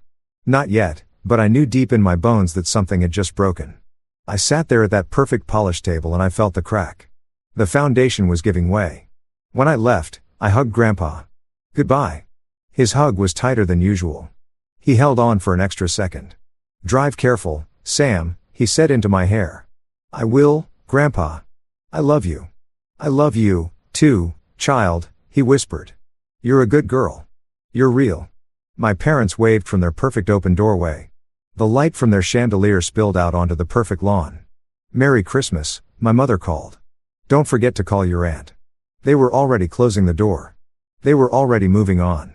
I sat in my cold car for a full minute, my hand in my pocket, clutching that white envelope. It didn't feel like a joke. The drive back to my apartment in Portland was quiet. The streets were mostly empty. Christmas lights blurred past my windows, red and green and blue. My car's heater was broken, so I was cold. I drove with one hand on the wheel and the other in my coat pocket. My fingers wrapped around the envelope. Keep it safe. His words kept echoing in my head. So cute. My mother's laugh echoed. 2. The man loves his jokes. My father's smirk. I felt sick. I felt a cold, heavy anger settle in my stomach. They didn't even open them. They didn't even look. They had laughed at him. They had laughed at his gift right in his face. When I got to my building, I ran up the stairs. I couldn't wait to be inside my own space. I locked the door behind me and leaned against it, breathing hard. My apartment was messy and warm. I turned on one small lamp. I took off my coat and threw it on my worn-out sofa. I made a cup of tea, my hands shaking a little. I sat on the floor, my back against the couch. The envelope was on the coffee table. It was just a plain white business envelope. My name Samantha Reed was written on the front in his strong familiar handwriting. I stared at it for a long time. Part of me was afraid to open it. What if it was a joke? What if it was a fake check for 1 million hugs? After all the drama, after the heavy feeling, I would feel so stupid. What if it was real? I picked it up. I slid my finger under the flap and opened it carefully. I didn't want to rip it. I pulled out the paper inside. It was a check. A real cashier's check from his personal bank. My eyes went to the pay to the order of line Samantha Reed. Then my eyes went to the little box with the numbers. My breath just stopped. $100,50,000. I read it again and again. The signature at the bottom was his. Walter Reed. It was real. I sat there on my floor in my tiny apartment and I just stared. My chest felt tight. I think I was supposed to be happy. I think I was supposed to be excited. I should have been jumping up and down. I'm rich, right? I didn't feel any of that. I felt heavy. I felt an incredible crushing weight. This wasn't a gift. This was a statement. This was a test. And my parents had failed. He had given them the same envelope, the same chance. And they had laughed. They had tossed it on the sideboard next to the garbage. He knew. He knew they would. He had given me 1, 2. And I had said, thank you. It wasn't a test of me. It was a test of them. He was just showing me the results. I felt a sudden hot wave of respect for my grandfather. It was so sharp it almost hurt. He was smarter than all of them. He was stronger. And I felt a deep cold sadness for my parents. They were so blind, so lost in their world of white carpets and potential that they couldn't see a real thing when it was right in front of them. I didn't know what to do with the check. Cashing it felt wrong. It felt like money. And this wasn't about money. It was about something else. I got up and walked to my desk. On my desk is a small, dark wooden box. It has a smooth lid. It's the table I built with Grandpa in his workshop. I keep my real treasures in it. I open the lid. The smell of cedar and old paper filled the air. Inside there isn't much. There is the photo of me and him covered in sawdust, grinning at the camera. There is a letter my best friend Zoe wrote me when I moved to Portland. A letter that says, "You are brave." There is a small pressed flower from the first bouquet a client ever gave me. Things that mattered. I took the check. I folded it once. I placed it inside the box right on top of the photo. I closed the lid. It felt right. It was safe. It was where it belonged. It was a symbol of respect. It was proof that he saw me. I didn't sleep that night. I kept thinking, what should I do? The next morning, I woke up feeling hungover. I made coffee. I stared at the wooden box. $100,000. That was a life-changing amount of money. It would pay off my student loans. It would let me rent a real design studio. It would give me security. A new thought crept in. A small ugly thought. What if my parents were right? What if it was a game? What if this was the real test? What if he was waiting to see what I would do? If I cashed it immediately, would that make me greedy? Would I be just as bad as them? If I didn't cash it, would I be disrespecting his gift? Would I be a fool? I felt confused. I felt like I was in one of those stories with a riddle. I had to know. It wasn't about the money. It was about knowing if this was real. Was this entire crazy thing real or was I imagining it? The outline in my memory says, curiosity got the better of me. But it wasn't just curiosity. It was a need for truth. I told myself I wasn't cashing it. I was just checking. I pulled out my phone. I opened my banking app. My hands were shaking so hard I could barely log in. I took the check out of the box.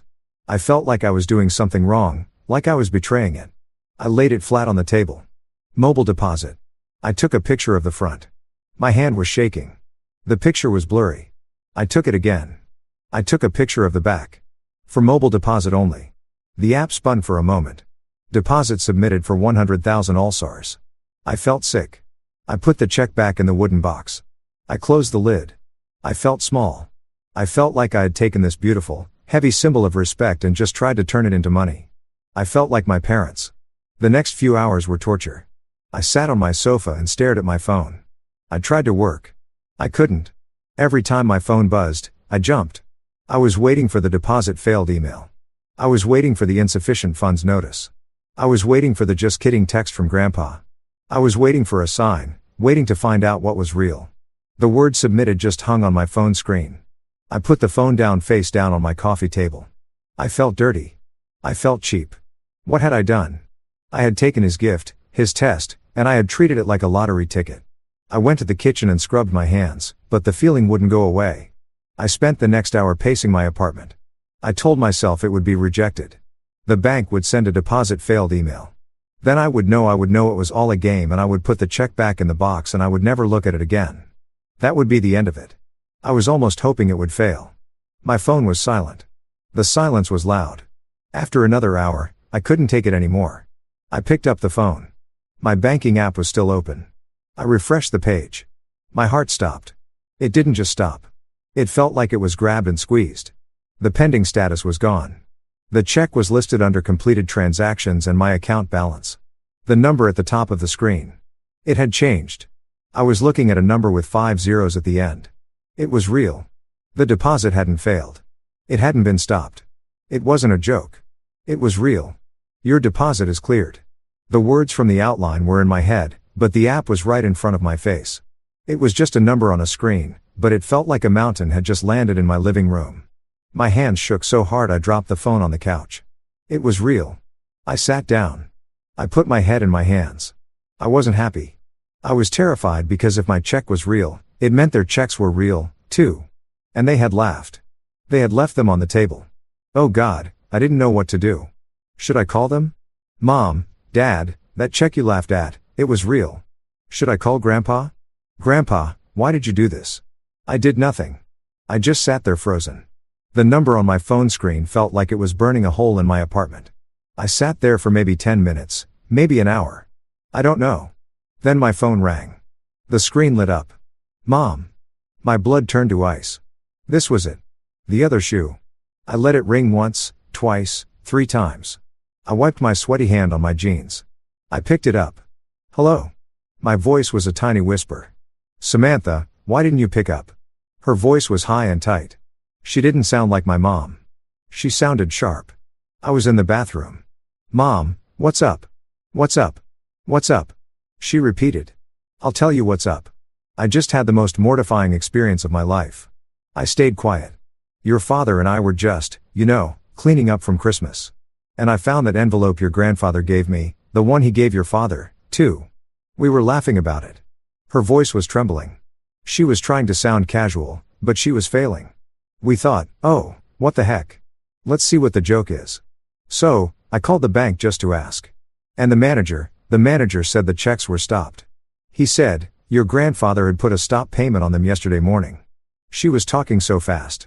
She was running out of breath. He humiliated me, Samantha. He let us. How could he? I still said nothing. I didn't know what to say. Did you talk to your grandfather today? She asked, her voice suddenly cold and suspicious. No. Why? Don't lie to me, Samantha. I'm not lying, Mom. There was a long cold silence.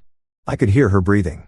The bank manager, she said, her voice now dangerously low, said that one check did go through. A large one.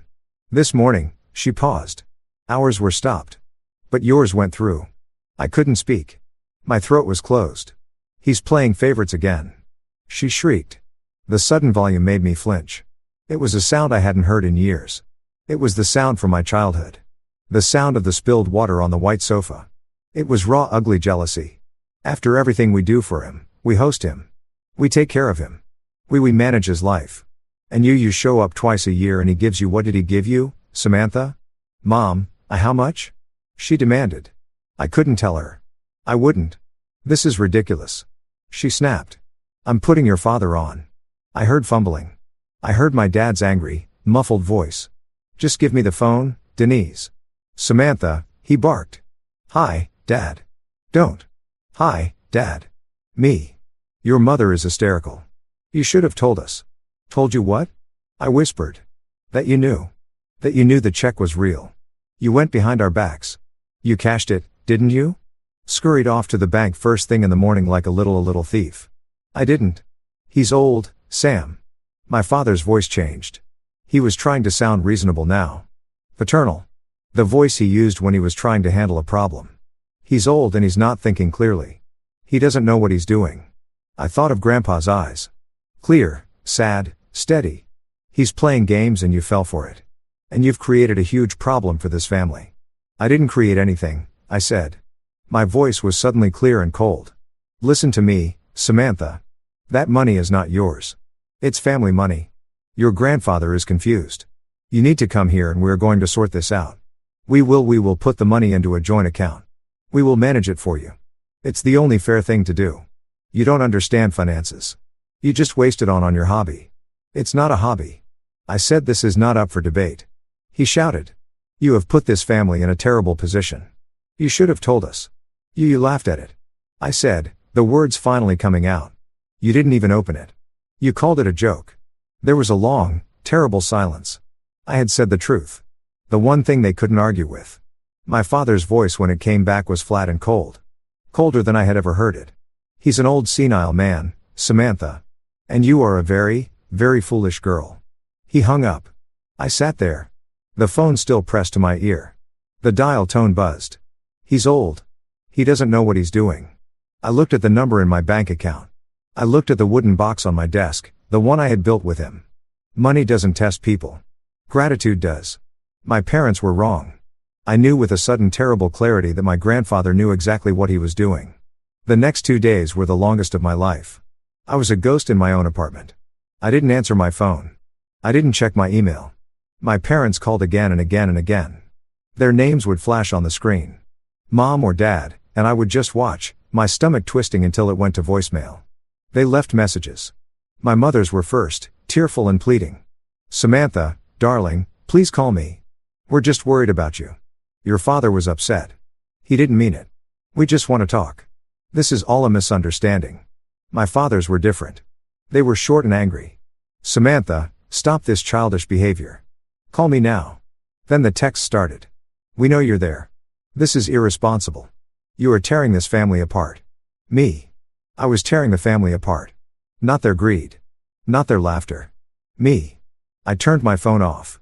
The silence was better, but it was also worse. The $100,000 sat in my checking account. It felt like a bomb. I was terrified to touch it. I was terrified to look at it. I bought groceries with my credit card. I didn't want to use the money. It didn't feel like my money. It felt like evidence I couldn't work. I sat at my design table and stared at a blank page. I tried to sketch, but my hands were still shaking. The colors all looked wrong. Everything looked gray. I was alone. I was rich, I guess. And I had never felt more alone in my life. On the second day, I couldn't take it anymore. I turned my phone on. I ignored the dozen new messages from my parents. I called the only person I could, Zoe. Sam, oh my God, are you alive? I was about to call the police. Zoe Harper, my best friend since college. She was the opposite of me. She was loud and funny, and she was not afraid of anything. She was a lawyer, a real one, as my father would say. She worked for legal aid, helping people who had no money. My parents hated her. They said she was aggressive and a bad influence. I'm not okay, Zoe, I whispered. I could feel the tears starting. I hadn't cried yet. Where are you? I'm coming over. No, I need to get out of here. Can I meet you? We met at our favorite diner. It was old and smelled like coffee and bacon. I sat in a booth in the back, my hands wrapped around a hot mug of tea. Zoe slid in across from me. Her sharp, dark eyes scanned my face. Okay, she said. All business. You look like hell. Start from the top. What did they do? So I told her. I told her everything. The dinner, the laughter, the pretend check, my parents' disgust, Grandpa's sad eyes, his words, keep it safe. Zoe just listened, her face getting tighter and tighter. Then I told her about the next morning, the deposit, the number. Zoe's eyes went wide. $100,000, Sam. Shh, I said, looking around. Holy, she whispered. Then I told her about the phone calls. My mother's mortifying experience, the stopped checks, my father's, you're a foolish girl. When I was done, I was crying, just quiet, tired tears rolling down my face. Zoe was silent. She was staring at her coffee cup. Zoe, she looked up. Her face was not sad. It was furious. Zoe, don't. I'm going to kill them, she said, her voice a low growl. I am. I'm a lawyer. I can find a way to make it legal. You are tearing this family apart. They are not a family, Sam. They are a corporation. And you just messed with their bottom line. It's not funny, Zoe. I'm not laughing, she said. I am furious. They've been treating you like this your entire life. Like you're the broken weird one just because you're decent. And now your grandpa finally calls them on it. He finally shows you what you're worth. And they call you a thief for being grateful. I don't know what to do, I whispered. I'm so scared. Scared of what? Them, Sam. They can't do anything. It's your name on the check. It's in your account. It's your money. Game over. It's not about the money, I said a little too loud. It's him. It's Grandpa. What did I just do? Did I just get him in trouble? Is he okay? What if my dad is right? What if he's not? Well, Zoe's face softened. She reached across the table and grabbed my hand. Her hand was warm and strong. Sam, look at me. Your grandfather is a genius. He is the smartest one in this whole mess. He's not old and confused. He's strategic. He knew exactly what they would do. He's been watching them. He's been watching you. This wasn't a gift of money, Sam. It was a gift of truth. I took a shaky breath. So, what do I do now? Nothing, she said. You live your life. You pay off your loans. You rent that studio you've been dreaming about. You use it. That's the best thank you can give him. And you block your parents' numbers. I can't do that. Okay, fine. She sighed. Baby steps. Just wait. Wait for the next move. I drove home feeling not better, but stronger. Zoe had put some steel in my spine. He's a genius. It was a gift of truth. I got to my apartment. I checked my mailbox and there it was. It wasn't a business envelope. It was thick, heavy, cream-colored card stock. My name, Samantha, was written on the front in my grandfather's handwriting. That strong, clear, old-fashioned script. My heart was back in my throat. This was it. I went upstairs, my keys shaking in my hand. I sat on my sofa. I opened it. There was no letter, no explanation, just a single card as thick as the envelope. It was printed, not handwritten. Dinner, Saturday, 7:00 p.m. Underneath was the address of his house, not my parents' house. His house. That was it. My blood ran cold. This was the next move. This was the showdown. I called Zoe. He invited me to dinner, I said. Saturday. Okay, she said, her voice cautious. Just you? I think so. It just has the time and place. So what? Zoe said, her voice getting that lawyer-like edge. You think he's about to confront them? Is he going to have them there? Is this an ambush? I looked at the simple, elegant card. Dinner, Saturday, 17 p.m. I thought about the stopped checks. I thought about the $100,000 in my bank account. I thought about the decades of watching and listening and testing. A calm, cold, sad feeling settled over me. No, Zoe, I said quietly, staring at the card. I don't think he's about to confront them. Then what? I think he already did. I think the test is over. This is him announcing the results. The drive to my grandfather's house on Saturday night was the loneliest drive of my life. My little car felt small on the wide, dark roads that led to his neighborhood. My parents lived in a new, flashy neighborhood. Grandpa lived in the old original wealthy part of town. His house wasn't a modern white and glass box like my parents'. It was a 30-year-old brick house, solid and timeless and real. It was set back from the road, hidden by old, huge oak trees. I parked my car behind a row of other much more expensive cars. I recognized my parents' silver Mercedes. My stomach dropped. They were here. This wasn't just announcing the results. This was an execution. And I didn't know if I was the guest of honor or the main course. I walked to the front door. I could hear my heart beating in my ears. I thought about turning around. I thought about getting in my car, driving back to Portland, and never speaking to any of them again. But I thought of Grandpa, his sad eyes. Keep it safe. I had to see this through. I rang the doorbell. The door opened almost immediately. It wasn't Grandpa. It was his housekeeper, Maria. She had worked for him for as long as I could remember. She smiled at me, a warm, genuine smile. Samantha, he is waiting for you in the study. Are my parents here? I whispered. Maria's smile faded. They are in the dining room, she said, and her tone told me everything. She led me down the hall. My parents' house was all white walls and bright harsh lights. Grandpa's house was warm. The walls were lined with books. The floors were dark wood covered in old, beautiful rugs. It smelled like old books and wood polish and the faint sweet smell of his pipe tobacco. It smelled like home. She opened the doors to the study. Grandpa Walter was sitting behind his huge dark desk. He wasn't working. He was just sitting there, his hands folded, waiting for me. Hello, Samantha, he said. His voice was calm. "Grandpa," I said. I wanted to run to him. I wanted to cry. I wanted to ask him a million questions. I just stood there. "You look nervous," he said. "I am." "Don't be," he said, "you've done nothing wrong. Sit down." I sat in the big leather chair across from his desk. He looked at me, his eyes clear and sharp. "You got my invitation?" I nodded. "They're here, aren't they?" "Yes," he said. "They are. Now, before we go in there, I want you to know something. What happens in that room tonight has nothing to do with you. It is not your fault. It is not your problem. This is between me and them. It has been for 30 years. Your only job tonight is to be quiet and to be real. Can you do that? Be real. Just be yourself, Sam. That's all you've ever been. It's all I've ever asked." He stood up. He was an old man, but he stood up straight. He looked powerful. He was wearing a dark suit, not his usual old sweater. "Let's go to dinner," he said. He put his hand on my back and we walked out of the study. We walked down the hall to the dining room. I felt like I was walking into a bad dream. My parents were standing by the fireplace. They were not talking. My mother, Denise, was wearing a black dress that was too expensive. Her smile was stiff. It was stretched so tight I thought her face would crack. Her eyes were red. My father, Charles, was standing with his hands in his pockets, staring into the unlit fireplace.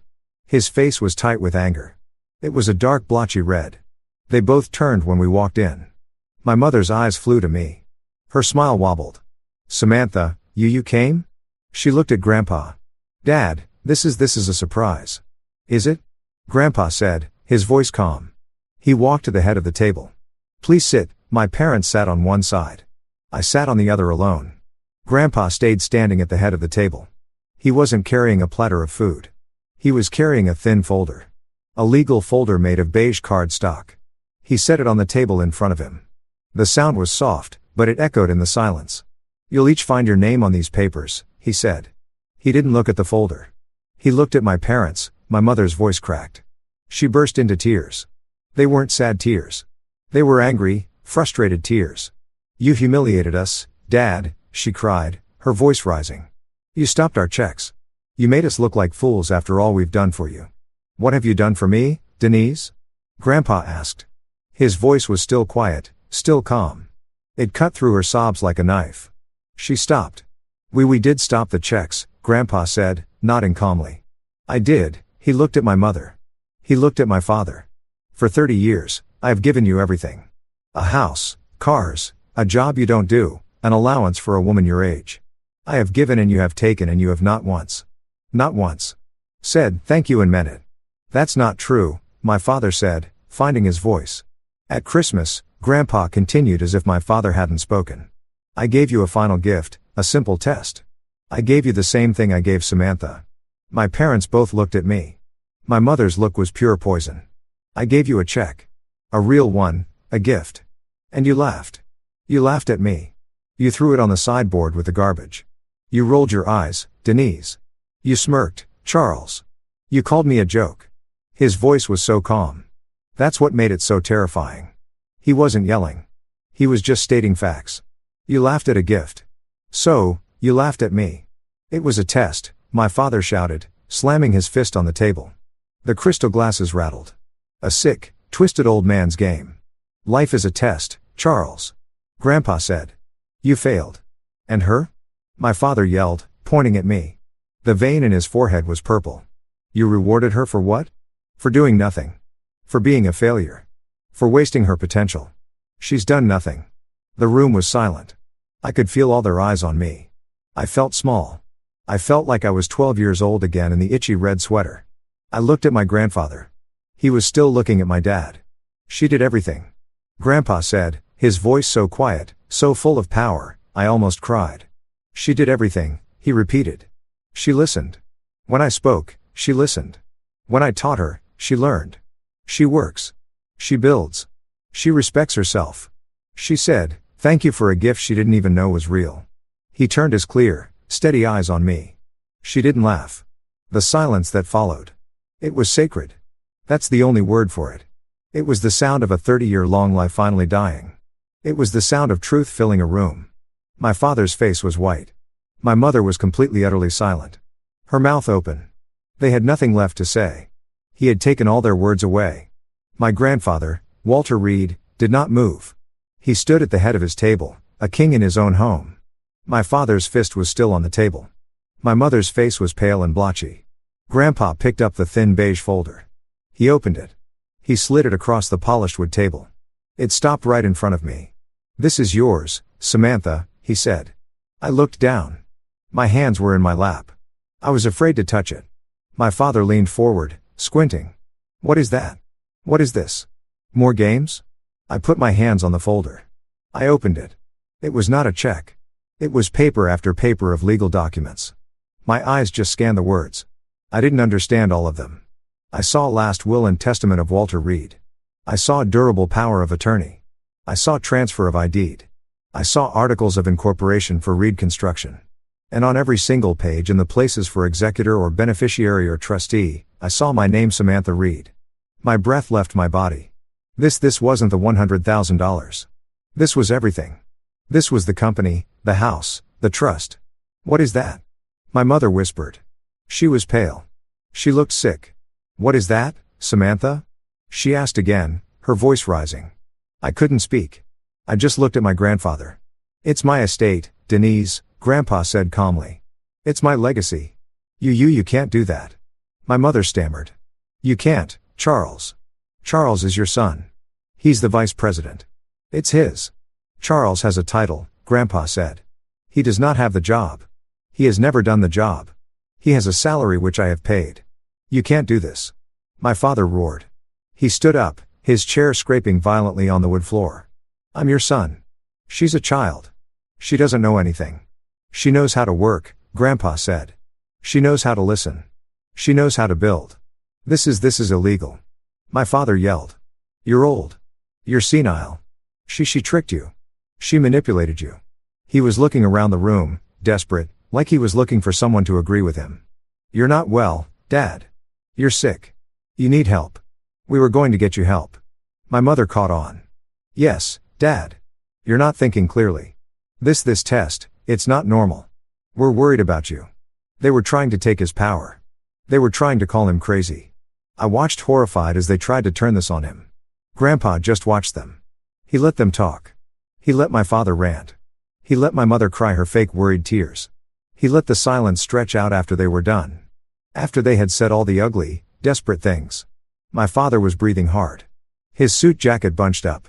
My mother was dabbing her eyes with a napkin. Her face a mask of concern. Grandpa waited. Then he spoke. And his voice was not the voice of a senile old man. It was the voice of the man who built a company from a single truck. It was steel. "I am not sick, Charles. I am not confused, Denise. I have never seen more clearly in my entire life." He looked at my father. He looked at my mother. "I already have," he said. My mother looked confused. Have what? You said I can't do this." Grandpa said, "I'm telling you. I already have. The papers are signed. They are filed. My lawyer, Mr. Miller, has the originals. These are your copies. It is done." My father's face. It collapsed. The anger, the bluster, it just died. He looked old. He looked weak. He looked like an empty room. He sank back into his chair. My father started to speak. He opened his mouth. A little sound came out. A but. Grandpa's voice cut through the air. It was not loud. It was final. He looked at his son. He looked at his daughter-in-law. "Now I know who's real." That was it. That sentence. It was just 5 words. But it was the end. It ended everything false in that room. It ended 30 years of lies. It ended the perfect image. It ended the hard work. It ended them. My mother stood up. Her movements were stiff like a robot. She picked up her purse. She didn't look at me. She didn't look at Grandpa. She just walked to the door. My father sat there for another second. He looked at the folder in front of me. He looked at his father. His eyes were full of something I had never seen before. It wasn't anger. It was hate. It was a deep, cold, empty hate. Then he stood up, straightened his suit jacket, and followed his wife out of the room. We just sat there. We heard the front door open. We heard it slam shut. The slam echoed through the big, quiet, solid house. And then there was peace. We sat in the silence. I was still staring at the open folder. Executor, trustee, Samantha Reed. My hands were shaking. I was rich. I was in charge of everything. I looked at my grandfather. He was still standing. He looked tired. He looked old. But he looked free. He let out a long, long breath. It sounded like it had been held in for 30 years. "Well," he said, his voice soft now. "I suppose Maria has kept dinner warm." He sat down. He picked up the small bell by his plate and rang it. I just stared at him. "Grandpa," I whispered. My voice was broken. I can't what?" he asked. "I don't know how to do this. The company, the trust. I'm a designer. I paint walls. I don't know how to run a construction company." Maria came in pushing a cart. She didn't look surprised that my parents were gone. She just started setting out plates. Roasted chicken, vegetables, warm bread. Grandpa looked at me. He smiled. A real warm smile. "I taught you how to build a table, didn't I?" "Yes, but you started with a pile of wood. You measured. You cut. You learned the joints. You learned the bones. It's the same thing, Sam. Just a bigger table." He put a piece of chicken on my plate. "We'll hire people to do the parts you don't know. You just be the boss. You just be real. You'll be fine. You're the only one I trust to be." We ate dinner. Just the two of us at that long polished table. We didn't talk about money. We didn't talk about my parents. We didn't talk about the folder, which I had closed and placed on the chair next to me. He asked me about my work. "Tell me about that project you were working on," he said. "The one for the new family in the small apartment, the nursery." "That's the one." And so I told him. I told him how I had built a crib with storage drawers underneath. I told him about the color I found. A soft yellow that made the tiny room feel sunny and big. He listened. He nodded. "Smart," he said. "Good bones." We talked about spring planting. He wanted to plant new rose bushes along the front walk. I told him which colors I thought would look best. We talked like we always had. After dinner, we had coffee in the study. Before I left, he walked me to the door. "I'm scared, Grandpa," I said, my voice quiet. "I know," he said. He put his heavy, warm hand on my shoulder. "That's why I know you're the right one. The ones who aren't scared. They're the problem." He reached into his pocket and handed me a small folded piece of paper. "Not a check, just a note. Read this later," he said. He hugged me. "Drive safe, Sam." I drove home. I felt numb. I felt like I was floating. I got to my apartment. I sat on my sofa. I opened the note. His handwriting. "Money changes hands every day. Respect only once." I cried. I finally cried. Not for my parents. Not for the money. I cried for him. For his long, lonely life watching his family turn into fakes. I cried because he saw me. A week later, I sat in a big polished office. The sign on the door said, "Miller, Grant, and Associates." Grant Miller was a kind man with glasses and a gentle smile. He looked a little like my grandfather. "Your grandfather is a very, very smart man, Samantha," he said as I signed my name. Page after page. "He's put a lot of trust in you." "I know," I said. My hand was steady. The numbers didn't matter. The money was just money. It was a tool. It was a result. The lesson mattered. I'm still a designer. I have a studio now, a nice one. I hire other young designers and I pay them well. I'm also the boss of Reed Construction. I sit at a big table in a boardroom. I listen. I learn. I make decisions. It's just a bigger table. I never heard from my parents. Not directly. Their lawyers sent letters, of course. They tried to contest the will. They said Grandpa was senile and under undue influence. But Grandpa was smart. He had been documenting his clear mind for years. He had letters from doctors. He had videos. The case was thrown out. They lost. They lost everything because they had already lost. They thought the check was fake. But the only fake thing in that house that Christmas night was their love. I still drive past that first bank sometimes, the one where I made the deposit. I remember the feeling, the shaking hands, the dread. And I remember the call that changed everything. It wasn't the call from the bank telling me the money was real. It was the call from my father telling me I was a foolish girl. That was the moment. The moment I knew he was wrong. The moment I knew my grandfather was right.